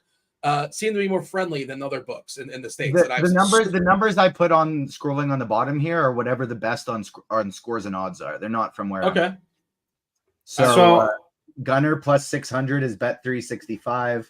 But he's plus 575 a bunch of other places, and then Santander's best plus 430 is FanDuel. I won some bets. I won some bets last week on like during one of these like MLB slates, and it was when they were playing Pittsburgh, the Padres. So I bet I was winning, so I was like, all right, let's go for it. Let's go for the kill shot. I did $1,000 home run prop / baseball parlay. I won in the baseball game, which was Toronto. So this was going to pay out like 12,500 or something, and it was Jackson Merrill. And he hit like warning track in his first at bat, and then he was second at bat. He hit warning. He pimped it like he thought it was 100% a home run. Was this Miami? And it was against Pittsburgh. Okay. And Bay snagged it, and I was just I was so tilted. Oh, there are ups and downs in that 3 seconds of watching the ball. You go on that roller coaster, especially when he like basically did a bat flip. I was like, and then sometimes the worst is actually when a cameraman does it for you when they like look way up into the crowd and they're like, and then all of a sudden he has to come down at the end, and it falls right into the warning track glove. By the way, Sven is telling me pot stickers are dim sum. It's like saying an egg roll is an app. First of all, egg roll can kind of be an app. If you want to interpret it pretty liberally. Yeah, egg roll is an app. Especially like the fancy places, like not fancy. People like to do like steak and cheese egg roll. Like that became also like deviled eggs. Sliders are apps. Yeah. Depends where you're shopping. We got 2 games to knock out here, Kirkwood. Your crunch time coming in about 5 minutes or so. We want some Juggalo bombs as well. So make sure you have a couple of those stashed away. Jonathan Cannon taking on Kyle Harrison. Not a great ballpark, of course, to get a pile of runs. 7.5 total. The White Sox less than a 3 total here, taking on Kyle Harrison. Oof. Minus 245 favorite. Where do we have the Giants and the White Sox? I mean, the White Sox are the bottom. Except, I mean, I'm totally fine with any slate using a cheap White Sox bat if you need it for your lineup. Like same. So even though as a whole stack, they're in the bottom for me, especially in this ballpark. But no problem if you want to play any like a one-off or something like that. Especially like if you like a catcher like Corey Lee for 2.2K, if he's batting and like he's projected to bat 5th, like sure, let's go. I'm thinking like Vargas or Jolks, not Nicky Lopez. I would never play Nicky Lopez. I'd play him. I'd play him. I'm just hoping for a triple. I'm literally praying for a triple. All right. Crunch time is early, so they're going to be in the bullpen in a few minutes because we do have to finish this up. We got to speed it up here. Yeah, let's go. San Fran. Let's put them. People are going to play Cannon tonight a little bit, I think, but let's put San Fran up in the mozzarella sticks for me. Really? Well, if TJ has them in wings, I'm going to keep them in wings because we need TJ to break a tie. That's fine. Like, when does San Fran ever break a slate? Like, when does that ever happen? They might tonight, and I really hope that we save that recording. I mean, you only remember the ones where I get it wrong, but when they put up their 4 runs or 5 runs, and everybody was going to forget. They did nothing like they always do nothing. They got McRae in there in the lineup once again. He is at home batting 9th, so that's never really fun, but he is a prospect, and he is cheap in the outfield. Plenty of salary savers on this slate, so again, not really hard to spend up on 2 of the top 3 pitchers if that's a route you want to go. Wu taking on Gavin Stone is the last game here. Dodgers, no official lineup just yet. We are expecting the return of Max Muncy. We are expecting Freddie Freeman to be out. He's got a finger, so he's not going to be playing baseball tonight. Also, Tommy Edman might play baseball tonight for the Dodgers. We'll see that. Stay tuned. Wu versus Stone. Where do you have the Mariners and the Dodgers? I like Gavin Stone as a pitching play tonight. Seattle could do some damage, so I get it, but I like more. I don't like them as a full stack that much, but I would put them Seattle 1 down, like next to the Red Sox tier, and then Dodgers I'll put them in wings just because they're the Dodgers, but Wu is not someone you really want to pick on, or that Seattle bullpen in general. And also Freddie Freeman to a fresh off the IL. Max Muncy is a huge downgrade. Also, Tommy Edman, if he is cracking the lineup, it's his first game of the year. I presume he's doing some rehab stuff. I have not investigated. I thought he might be 2K, but he's 3.5. At least on DK. Maybe he's 2K and FanDuel, not C. I'm going to run down the board here, Kirkwood. Get those Juggalo bombs ready for the people. In the top tier, as far as appetizers, if you're joining late, you couldn't piece it together. Top tier is pot stickers or dumplings, whichever term you prefer. Mets and the Royals, 1 and 1A. Mozzarella sticks has the Blue Jays, the Orioles, Texas, and the Rays. Wings has Houston, the Giants, the Dodgers, the Mariners, and the Pirates. Chips and salsa has Cincinnati, your Boston Red Sox, the Padres, and Minnesota. A lot of the usual suspects, all the usual suspects down there in jalapeno poppers. It's the Angels, it's the Athletics, it's the White Sox. They seem to never move from the gutter. But to be giving you enough time, Kirkwood, you'll have enough time to fire off some Juggalo bombs for the people. Sure. Chalk number 1, Corey Seager. Number 2, who I like, Mark Vientos.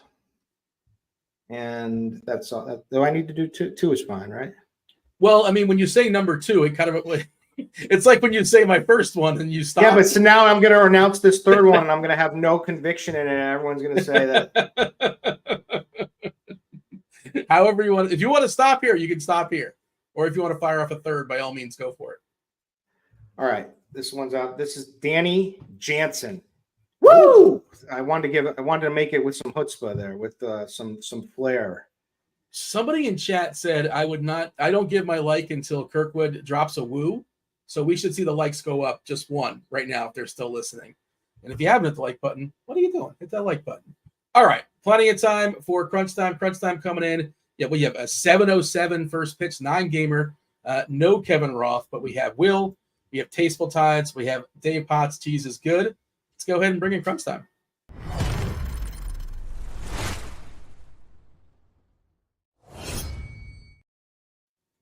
All righty. Happy Monday, all. Curious, I imagine. Will, you're on the Food for Thought podcast. Dave always has food takes. Tim always has food takes.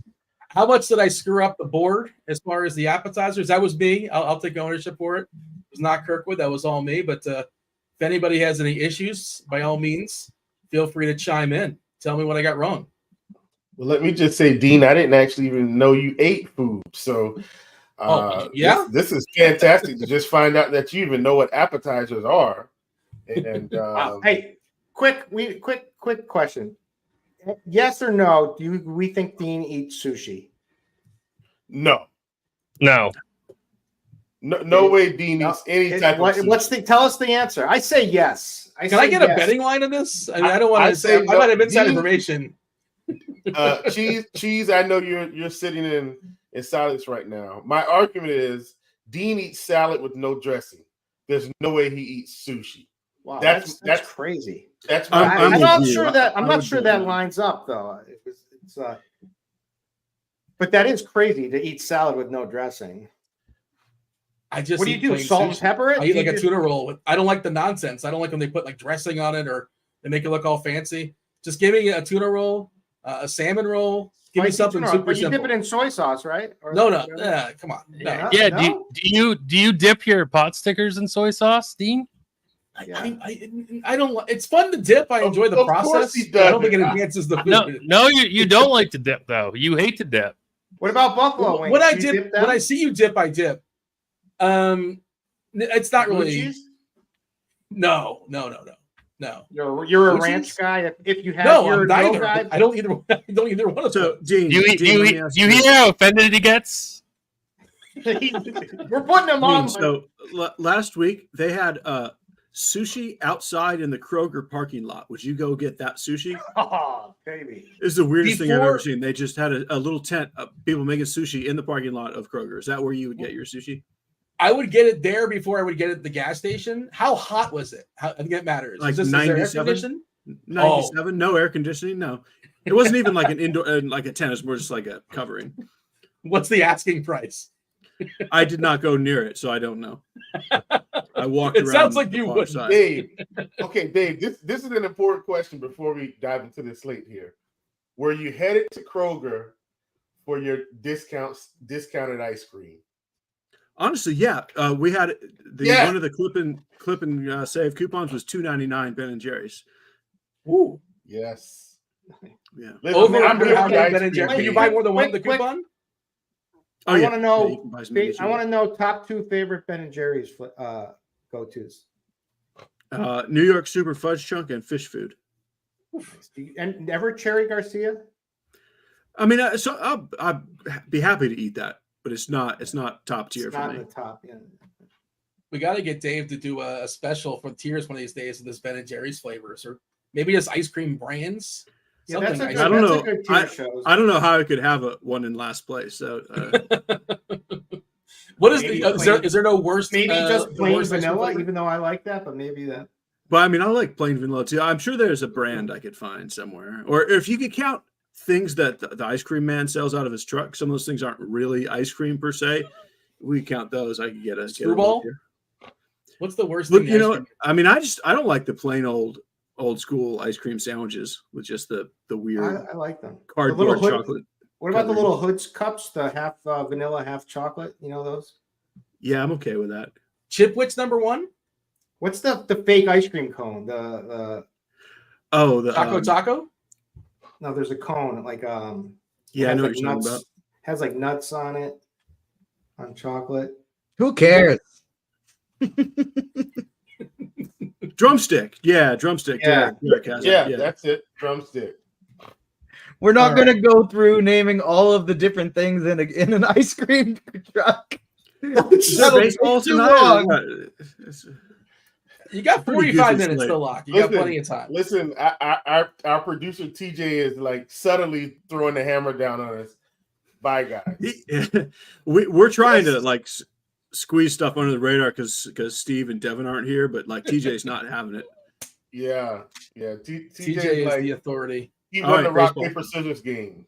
We got the strict substitute teacher today. That's the problem. Yeah, man. That's never fun. The strict substitute is way real. Lets you watch a movie, which is the status quo. Yeah. All right. Good luck, everybody. That was Kirkwood. I was Dean. This is Crunch Time. I assume. Will, am I throwing it to you? I am hosting. Yes. Take it away. All right. What's going on, everybody? It's Chief. It's Cheese. It's Tim. And it is crunch time. We are in the building. We're here to take you up until lock. We're going to talk through pitching. We're going to talk through hitting. We'll talk about some stacks, and we will get your questions answered. If you did not read the $1 Million Musings today, I did see a jabroni count in there. I think there was just one. I think our line was 1.5, and we got one, Dave. So the overs did not hit, but if you took under 1.5, mentioning of jabroni, we got it. I've been But pretty cautious with it, trying to do like once or twice a week, so it's not there all the time. Yeah. So you we got appreciate it one when it shows today. up.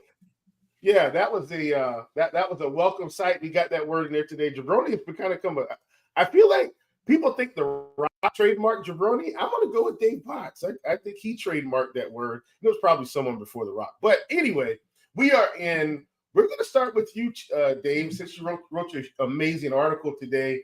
Let's talk a little bit through pitching, and let's just kind of give the people how you feel, which I know how you feel because I did read the article. But, if you've got any additional insights, please fill in the people. Take it away. Yeah, essentially, I still feel like it's just kind of all fine-ish. Like, I definitely do like Michael King the best, and I think he'll be probably the most popular barely, but I'm not concerned about his ownership. And it turns out I'm not really concerned about his price because there's not really that much hitting to spend up on either. So I am playing a lot of Michael King. And then it's just this weird blah mix of I don't care who I have. Officially, I have Taj Bradley second, but you could have Kikuchi or Gaussman or Lugo or Tanner Houck, or on DK even down to the guys below 8K. I like Zebby Matthews. I think probably more popular will be Kyle Harrison. I think Gavin Stone is fine in there. Like, it's all just kind of fine. And what I've landed on is the hitting is equally just kind of like outside of shortstop where you can only play one or two. And so I have so much salary sitting around. I'm mostly just playing King and Bradley, and just playing a couple cheap bats because I think it's a raw points at pitcher kind of slate. I think 22 points for 10K beats 18 points for 7K because of where the bats are. That's just how I feel about it. So I'm mostly on expensive pitching. And when I need something cheaper, which is mostly on DK, I'm going mostly Zebby Matthews, followed by Gavin Stone, followed by Kyle Harrison, because I do think Harrison is the chalk, and I don't think there's any reason he should be out of that group. Okay. I'm gonna address something you mentioned in the article. This is a little bit more for FanDuel, but I do think it's viable for DK. And you mentioned Joe Boyle and the fact that his matchup may be conducive for strikeouts, but he just hasn't been anywhere near that kind of a strikeout guy over the season. And he's had a walks issue. I think you wrote in the article that he's walked at least 3 bats in 7 of the last 8 games. So he is struggling a little bit with control or command, whichever word you want to use. For anyone out there that may be interested in Boyle, let's maybe talk them back off the ledge, Dave, because I know that's a guy you mentioned, but you really just like, hey, I'm just going to leave him out cold. But I did want people to get your thoughts just in case they wanted to go down to 7K on DraftKings. Yeah, like it's part of the lack of needing the salary. I mean, this guy is so bad. Like he has talent. Like in a magical best case scenario, he could get enough strikeouts to be good. But like, I wish I was making this number up. He's walked 23% of left-handed batters. That's like unheard of. That's not even from this current galaxy in which we live. He's the guy who got the Jabroni reference in the article. Like, yeah. And this guy walked 20% of batters, 20% in the minor leagues. Like, it's just not necessary. Right. Like, okay. If we needed the salary, I would be fine with it, but we don't.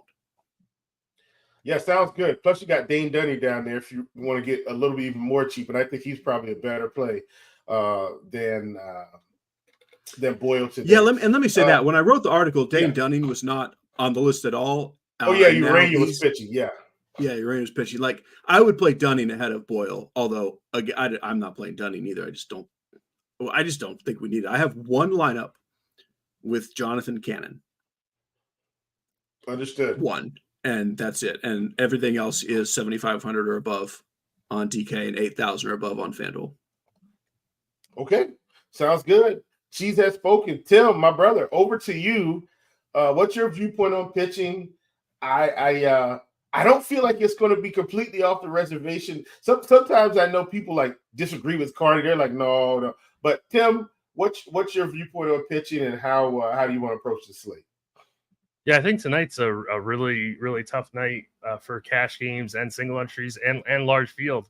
Just like Cheese said, it's all kind of like a muddled mess amongst pitchers and hitters. Right now, for cash games, I'm playing Taj Bradley and Kyle Harrison. I think obviously going Michael King and Taj Bradley is also fine, or going Michael King and Kyle Harrison is fine. So it's a combination of those 3 pitchers for me when it comes to DK cash. So right now I'm settling on Bradley and Harrison, but I could very well be kicking myself by not pitching Michael King. I just can't believe he's 10K. Not that he doesn't deserve it, but I mean, it's not exactly the easiest matchup either. So, I mean, I don't think King is an absolute necessity in cash. I don't think he's a necessity in any format. But he's obviously a really, really solid option. I think Kikuchi at 8,500 on DK is a really solid play. And then what I'm seeing a lot across the industry is this big projection differences with Joe Boyle. Like the bat really likes Joe Boyle. RG projections really don't like Joe Boyle. So it's going to be interesting to see kind of like where he ends up in terms of ownership in tournaments and where the Rays bats end up in tournaments, because I think it really depends on which projection source you're using to generate your lineups. Because I kind of lean on, I don't like Boyle. I just think he has such bad control. So I don't mind getting to a couple of Rays bats, even though they're kind of weak. So I'm kind of on the bear side of Boyle. So I disagree with the bat on that one. I'd much rather get to guys like Harrison or Dane Dunning if I want to go cheap in single entry or large field GPP. And then that kind of leaves like guys like Hauk and Gaussman out for me, and Lugo kind of out for me. Guys that I would be probably underweight on. I would definitely be underweight Gaussman at 22%. If he's going to be 22% on DK, I'd be underweight that. I just think it's a really good. I mean, he's just not the same K guy anymore. So I'm kind of leaning, like initially when I was on the morning grind last night with Stevie, I was kind of leaning on the Gaussman side. I've kind of switched now. I'm kind of more on the red side now that I've kind of looked at the slate more carefully. Gotcha. And I completely understand. I'm not going to try to hold us in pitching, although we do have some time. I do want to bring up Lugo. What I'm trying to do, guys, is just bring up pitchers that I feel like people may have some questions about, and that way, hopefully, we can annihilate those questions before they come up. I think Lugo is someone that people might be interested in, but from my perspective, and also statistically, over the last few weeks, his strikeouts have just fallen off of a cliff. Now, I know he's facing the Angels today, and I fully understand like he could go 7 innings and get 3 strikeouts and not give up any runs and still be fine. But it just feels like for 9,500, there's just not enough upside, raw upside for me to include him in many lineups today. Dave, I'll kick that one to you, and then I'll kick that one to you also, Tim. Dave, thoughts on Lugo, and then we'll move on from pitching. I just think he's wildly unnecessary. Like it's silly to play. Like he could be fine. He could even be good. I don't know what we're trying to prove like with it. Like he's overpriced. Correct. Those are my thoughts. Of course, anything can happen. He can be good. I won't be stunned if he throws 7 innings of 1 run with 6 strikeouts. But I just don't know what we're doing. Yeah, I don't see the need to chase those points from Lugo. He's too low of a K rate pitcher, and he's too expensive. And we have similar guys at similar prices that are way better and safer. Fantastic. That's what I thought. Just wanted to make sure we got that out there for the people. Hopefully that neutralized any questions we were going to get on Lugo and Boyle. All right, let's take it. Let's talk through stacks here. Dave, I know there are some stats that you like. I think you had like 8. I think that's what you mentioned in the article, roughly 8 that you felt, relatively good about. And so let's talk through stacks, Dave. How are you feeling about those? And maybe just narrow it down to your favorite handful, even although I know you like quite a bit today. Yeah, the problem is, so there are 8, but I don't really like any of them. It's just like I dislike those 8 less than I dislike everything past it. So that leads back into I'm paying up at pitching because I just don't feel like I need any of these bats. But the teams at the top of my list, and probably everyone's, are the Royals. I think they'll be the top team. And then the Mets, and then the Rangers. Those would be my top 3 if I just had to call it a 3-pack. Royals, Mets, Rangers, but I do like the Orioles. I like the Reds and the Blue Jays.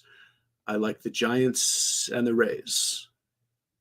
Okay, there we go. That's how Dave got his stacks ranked somewhat in his mind, or what he somewhat likes. You heard him. He's paying up for pitching. Tim, over to you.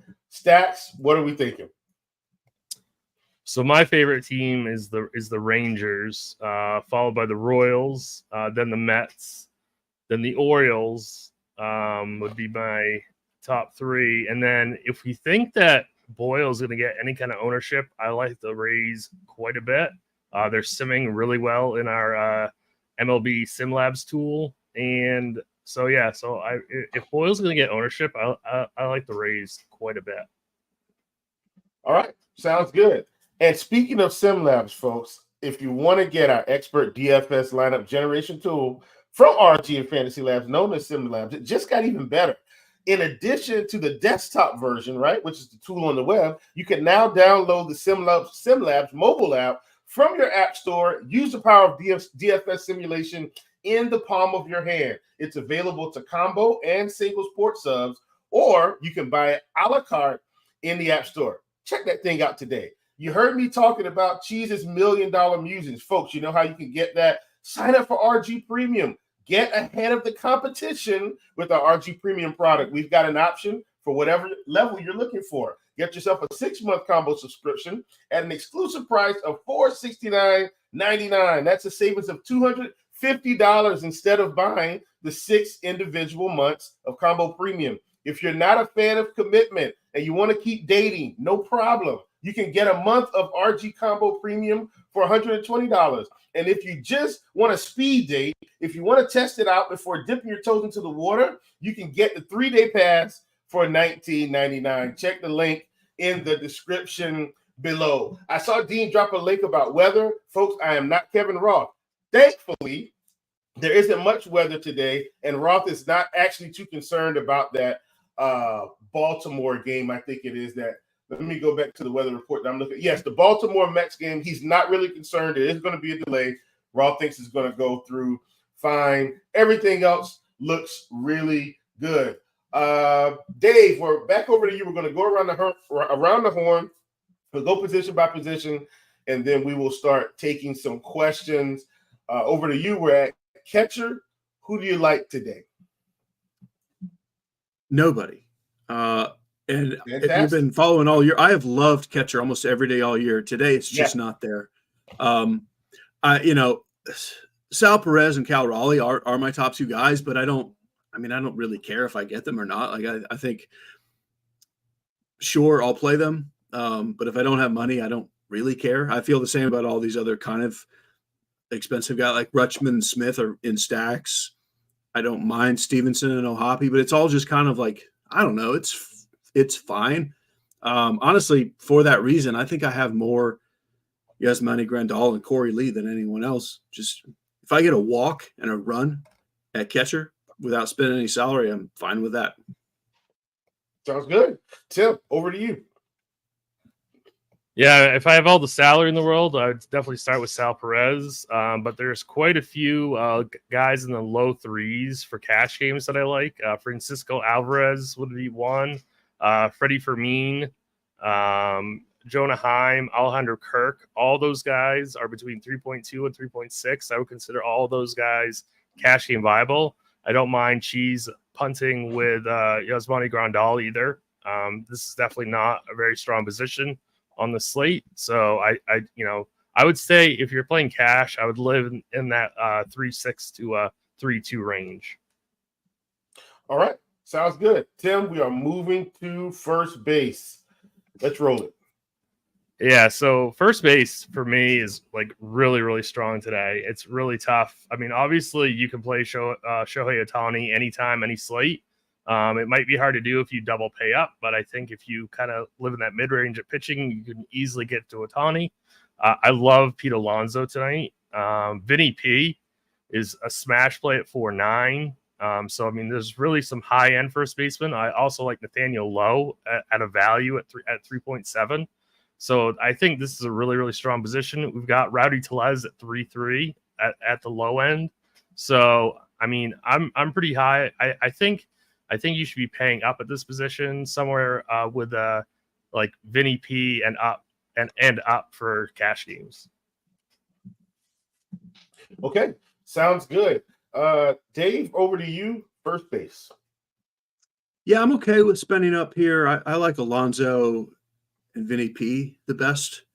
On FanDuel in particular, those guys are too cheap. They're $3,300 each, which makes it unnecessary to try to go cheap on FanDuel.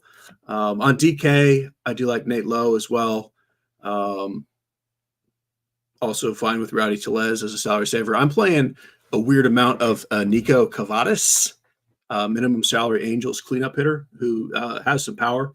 I think he's my highest on first baseman on DK. Okay, and then I'm going to ask you guys this question on behalf of the viewers. So I'm going to give you guys. So when I'm hosting, I try to think about the questions that the viewers are going to ask, and maybe they might not ask this one specifically. But in terms of your cheap guys like Lowe, Tellez, Cavadas, are those guys that you would also use as a one-off? Or would you kind of just – I know Cavadas you probably use as a one-off, but Lowe and Tellez, would you one-off those guys or would you try to keep them in a stack, Tim? I think I would use those guys in a stack. Okay. All right, Dave. I've got a little bit of Rowdy as a one-off. Okay. All right. Sounds good. Dave, I think we finished it with you. Let's take it to second base. So Michael Massey is kind of the standout salary-wise leading off for the Royals. I think he would be your cash game play on both sites. There's really it's a pretty big difference between the sites because you have Mookie Betts and Tyler Fitzgerald on FanDuel. But Betts being super expensive against Wu, I don't think he's super necessary. So I would still lean Massey there. I'm fine with Marcus Semien. I'm fine with Brandon Lau. I'm fine with Jake Cronenworth, but I just don't love any of it. So similar to other positions, like on FanDuel, you don't have to go cheaper than Massey. You're just not getting any savings really that's worth it. But DK, a ton of Will Wagner for 2,400. You can throw other cheap guys in there. You could play like Romy Gonzalez, Lennon Sosa, et cetera. But to me, Wagner is the standout cheap guy, and I have him both in stacks and on his own. Okay. Tim, over to you. Yeah, Michael Massey's definitely your cash game second baseman. He's also going to be the highest owned second baseman, it looks like. Actually, it looks like Brandon Lau might be. We just got this Rays lineup, too. So have to check that out. But I love Brandon Lau today. Love Massey. Christopher Morel, if he cracks the lineup. Will Wagner, I think G's mentioned, I love for a cheap second baseman. I don't mind like Jonathan India. I think this is a really good stolen base spot for the Reds. So, getting some Reds exposure against Gausman, I think is a really, really sharp play. I don't mind, Gavin Lux as a contrarian play in a Dodger stack. And if you really, really need the money and you don't want to go Wagner, you can even go a guy like Brandon Drury. Yeah, love that call. Love that call, Tim. All right, we are moving to third base. Tim, we're going to keep it with you. I'm going to ask you a specific question here. Rafael Devers is at the top.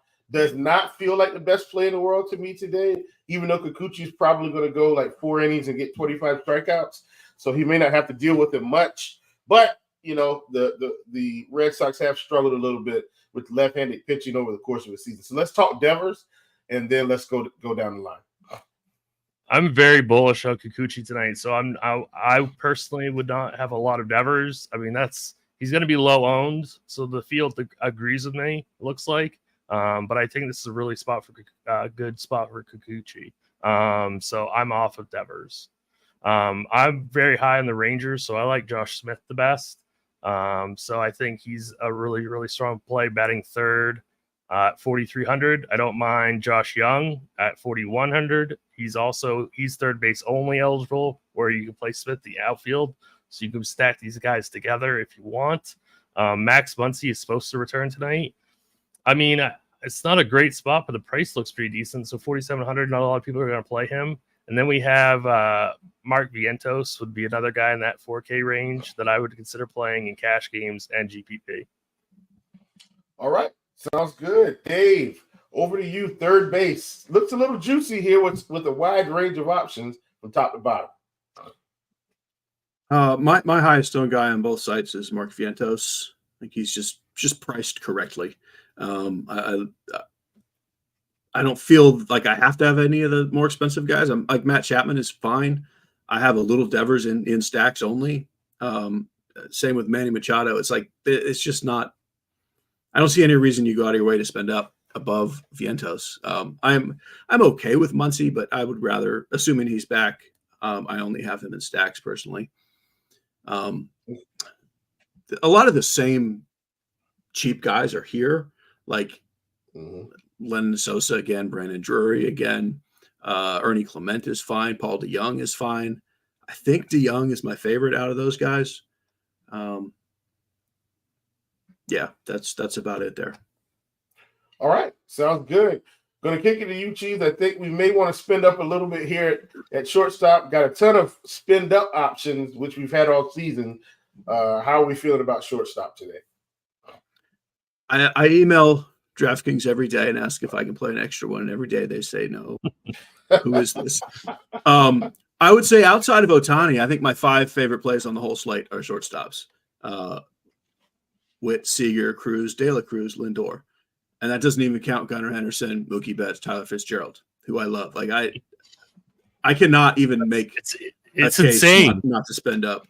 The thing I'm doing the most, you hear me talk about this a lot, is I'm playing the expensive shortstop outside of my stack. So I'm stacking the Reds with Witt instead of De La Cruz, or I'm stacking the Mets with Seager instead of Lindor. I'm stacking the Rangers with Bobby Witt instead of Corey Seager. Like, that's my one thing I can do to get different without losing any upside.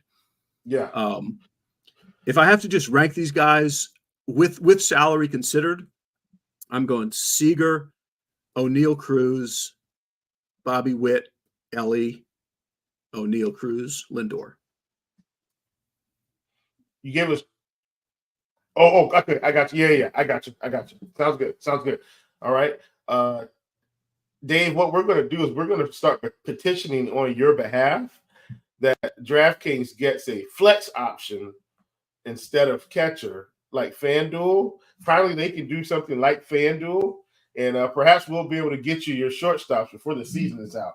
Maybe they actually like us a little bit. Tim, shortstop, over to you. Yeah, I mean, shortstop is like really hard to figure out because they're all so good. I'm playing Corey Seager. That's just my choice. I could be way off. I think my next favorite would actually be Ellie, just because he should be able to run all over Gausman. So I really like Ellie. Then it'd be Witt. Then it'd be O'Neal Cruz. Then Lindor. Then Gunnar. Then Fitz. And then Mookie. But I mean, it's like, just take your pick out of those like 8 guys. It's really you've got to pay up at this position in cash. I think you have to in GPP as well. But I mean, my favorite is Seager. Yeah, and it looks like Ellie's getting a little bit less ownership than some of the other guys. Some of the upper spins today, but at the end of the day, I feel like you can't go wrong with one of those top 5 or 6 options you guys mentioned. So, folks, take your pick and make your adjustments accordingly. You heard what Cheese said.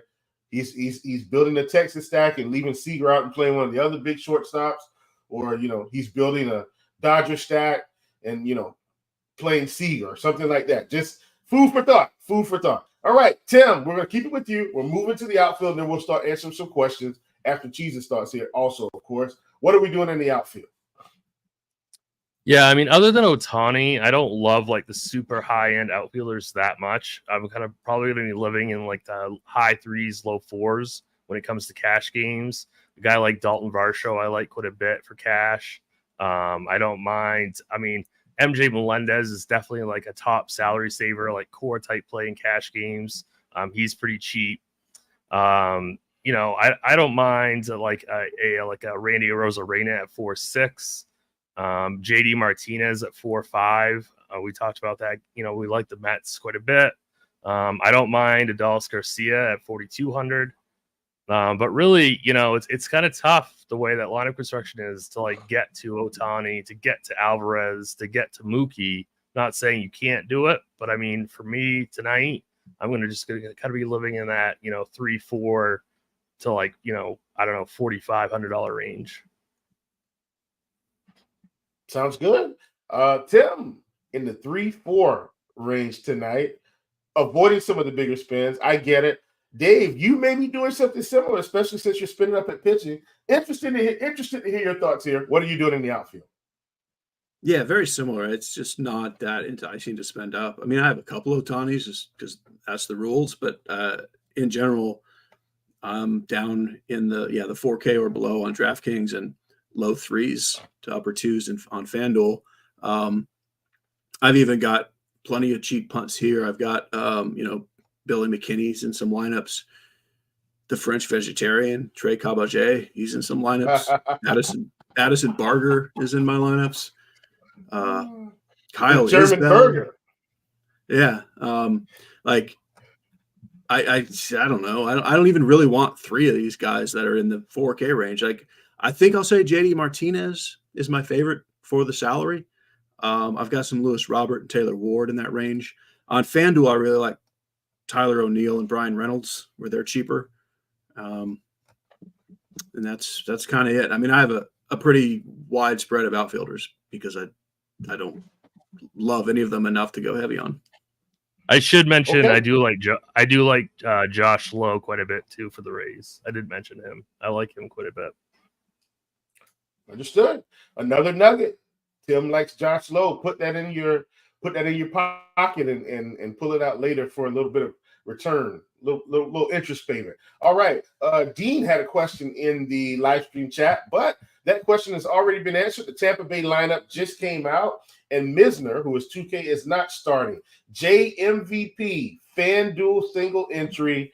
What's your stack tonight, Cheese? And I know you don't. I know it's a weird slate in terms of stack tree because you're not thrilled about anyone. But in single entry, if you had to pick one, where are you going to land? If I had one lineup tonight and it was a single entry and that was all I was allowed to do, I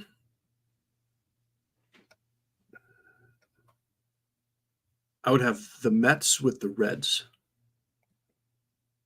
Okay. Sounds good. All right. This is DK, GPP, Tim with you. Candelario or Friedel? Oh, I guess it's Candelario. Okay. Dave, I'm going to give that one to you too because I don't have a lot of questions in the live stream chat, and I know you like the Reds a little bit. Candelario or Friedel for you also? Candle. Okay. All right. NBA, this is coming from NBA DFS. This is FanDuel Cash. Tim, over to you. Vientos and Adolis Garcia or Machado and JD Martinez, FanDuel Cash? I think it's the first one. Okay, Vientos Garcia. There we go. This is for you, Cheese, coming from J Sam's 4. Do you have any lineups with both Ellie and Bobby together in a 4-4 type of build? So I'm assuming he's going to be on FanDuel since that's the only way he's going to get both of them together. So any lineups with Ellie and Bobby together in a 4-4 type of build? I definitely have a lot of lineups with two expensive shortstops. Off the top of my head, I can't say if it's those two together, probably, but I have a lot of builds with two expensive shortstops. Okay. Over to you, Tim. This is also from JMVP, FanDuel single entry pitcher. Who are you playing?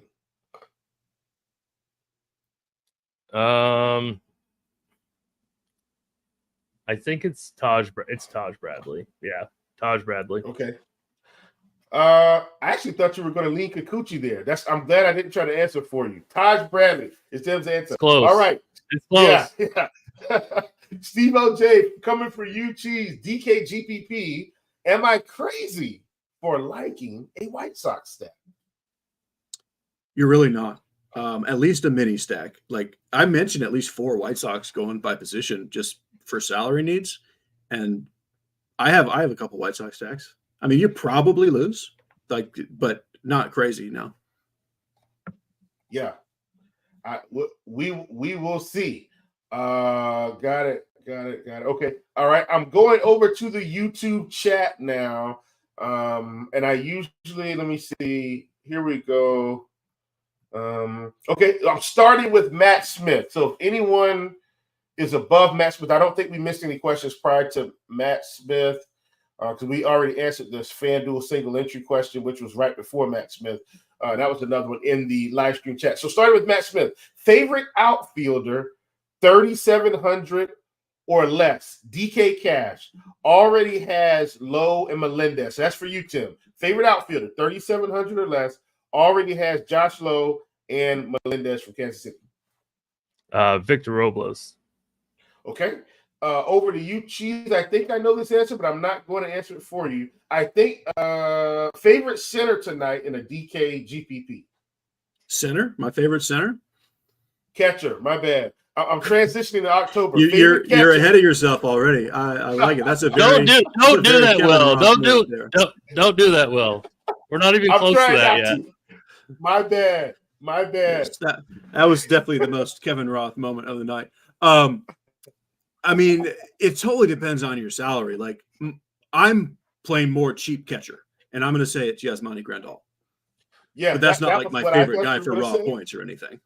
Yeah, but I thought you were going to say that just because he was cheap. So here we go. I mean, so this isn't really a question per se, but I'm still going to kick it to you. It is a question, but it's asking something that I think we're all going to agree that it's like splitting hairs here. Does Ellie have a higher ceiling than Seager tonight? I mean, I guess probably because he has a really high, stolen base upside. So probably, but it's really close. Yeah. Actually, Yeah. the bat has Seager as a higher ceiling. So according to the bat, I'm wrong. Well, ceiling projections don't mean that. Like ceiling projections aren't what people think they mean. Like that's not. It's just a algorithmic number. It's not actual best case scenario ceiling. Yeah, I personally think you almost. I know Ellie. I think, and we're not running out of time, so I think we're good. I feel like because Seager has such a low strikeout rate, nice power against righties, where Ellie has a much higher strikeout rate, still has power. Like I feel like it's like give and take with them. Like you expect Seager, if he's going to hit his upside, to really, be hitting doubles, driving runs home, where Ellie may not need anyone to score 20 fantasy points, but maybe one or two people ahead of him. But anyway, that's just my take on it. Kicking this one over to you, Cheese. This is coming from the Prince. Josh Lowe or JD Martinez on FanDuel specifically. So Lowe or JD Martinez. I like them both, but I would go Martinez. Okay. All right. Coming over to you, Tim. Brian Reynolds or Josh Lowe, FanDuel Cash. I'd go Josh Lowe. Okay. Got it. Let's see. All right, I'm going to keep this one with you, Tim, because I do think you like the Tampa Bay Bats. How would you play the Tampa Bay Bats? Because I know you like them a little bit today. This is something I've been thinking about because they have 3 batters that are shortstop eligible, and they're all really, really cheap. And 2 of them are projected, or one of those projected for really high ownership. I don't like playing any of them, so I want to play, the Low, maybe a punt catcher, maybe Jose Siri, but I'm not playing any of those guys at shortstop because I think the opportunity cost is far too high, and it looks like they're getting some ownership, which I don't like. So I'm just gonna play. I'm gonna play Low and maybe Siri and maybe Alex Jackson for like a cheapy punt. I need to pause us and throw something in here because we now have the Tampa lineup. I'm not playing Joe Boyle. I actually like Joe Boyle a little more with this lineup. Like he's okay against righties, and they only have 4 lefties. I was thinking it was going to be 6, honestly. So with only 4 lefties, I think you're less crazy to play Joe Boyle. I'm not playing him, and I'm still stacking Tampa, but like I am more on board with Boyle after seeing this lineup. Okay. Sounds good. Here we go. I'm going back to the live stream chat in Discord because I missed a question from Yaz's Army. Sorry about that, Yaz. Member of the community here. I have a pretty condensed pitching pool, which consists of King, Bradley, Kikuchi, and Harrison and Matthews, and spreading out with my stacks. Is that viable with tonight's slate? So it looks like he's got King, Bradley, Kikuchi, Harrison, Matthews, and then spreading out his stacks. Dave, I think that's probably what you're doing or something similar. How do you feel about that approach for tonight's slate? I mean, that's pretty much exactly what I'm doing to the letter. So, yeah. Okay. All right. Tim, over to you. This is coming from Anthony. Am I crazy for liking a pirate stat? You are definitely not crazy. Okay. Here we go. Got that one. This is coming from Devin Neiman. I'm back in the YouTube chat. Royals. Play the Royals. I don't even need the question. Oh, sorry. Go on. Gotcha. Yeah. So say play the Royals. Whoever he answered, great. Devin Neiman. I'm 5-man in the Royals. Is getting to Lugo viable to avoid chalk. Not really liking pitching tonight, but I also don't like Lugo's price. Do not play Lugo. Play one of the other big pitchers. That is why I brought up the Lugo scenario at the beginning to try to avoid those questions. All right. Yeah. I was actually joking when I said Royal, but he's always playing the Royals. So go get him and don't play Lugo. Go get him. Right. Mike, this is for Mike Dunn. DK thoughts on King and Lugo together. I think across the board, we're going to say, like King, find someone else other than Lugo. Diego Torres, who do we think are the best plays for the Orioles and the Mets tonight? Dave. I mean, essentially righties on both sides. Okay. I would go Alonso and JD Martinez and Vientos. Those are my three favorite plays from the game, all for the Mets, followed by Lindor. Again, all for the Mets. Santander, Mountcastle are my favorite Orioles. All right. Sounds good. Brian Almendara says favorite player to hit a homer from each, but I'm not sure if that was attached to another question, and he may have just been being funny. So, Brian, be a little bit more specific. There's a few people asking for some home run calls, so we obviously won't get one. I think he meant from each person. Gotcha. We'll come to that. Let me get through these other questions, and then we'll try to close it out with that very quickly.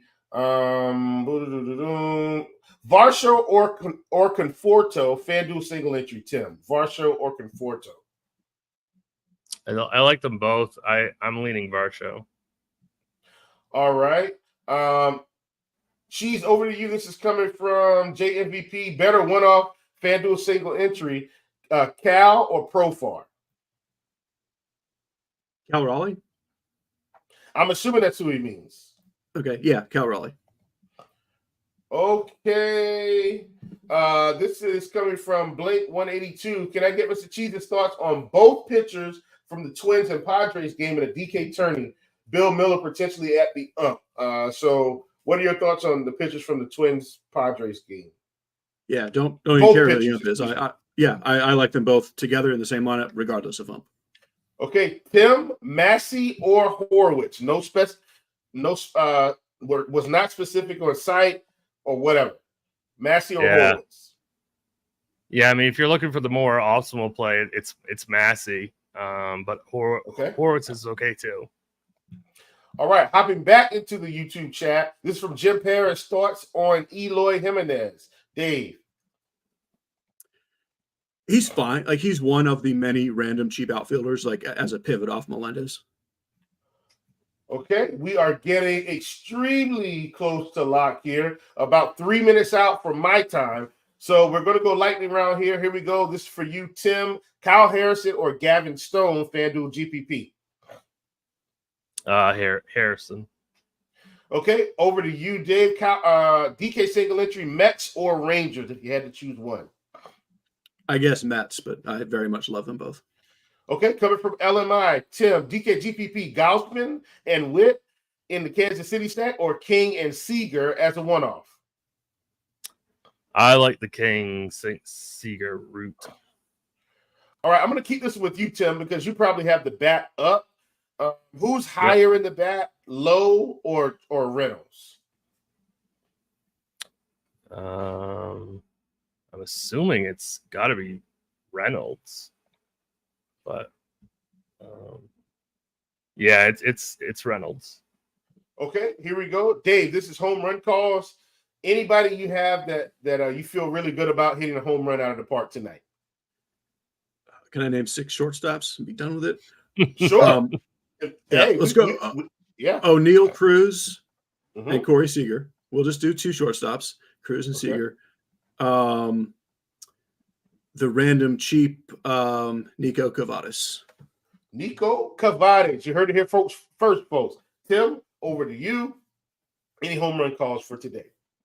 Yeah, I like Josh Lowe plus 630 on FanDuel, and then just like favorite home run call that I'm not betting is Corey Seager. Okay, last question here from LMI. He says I can do Witt and Caminero over Seager and Vientos. Do we like that more, Dave? I like Seager and Vientos. So do I. Okay. All right.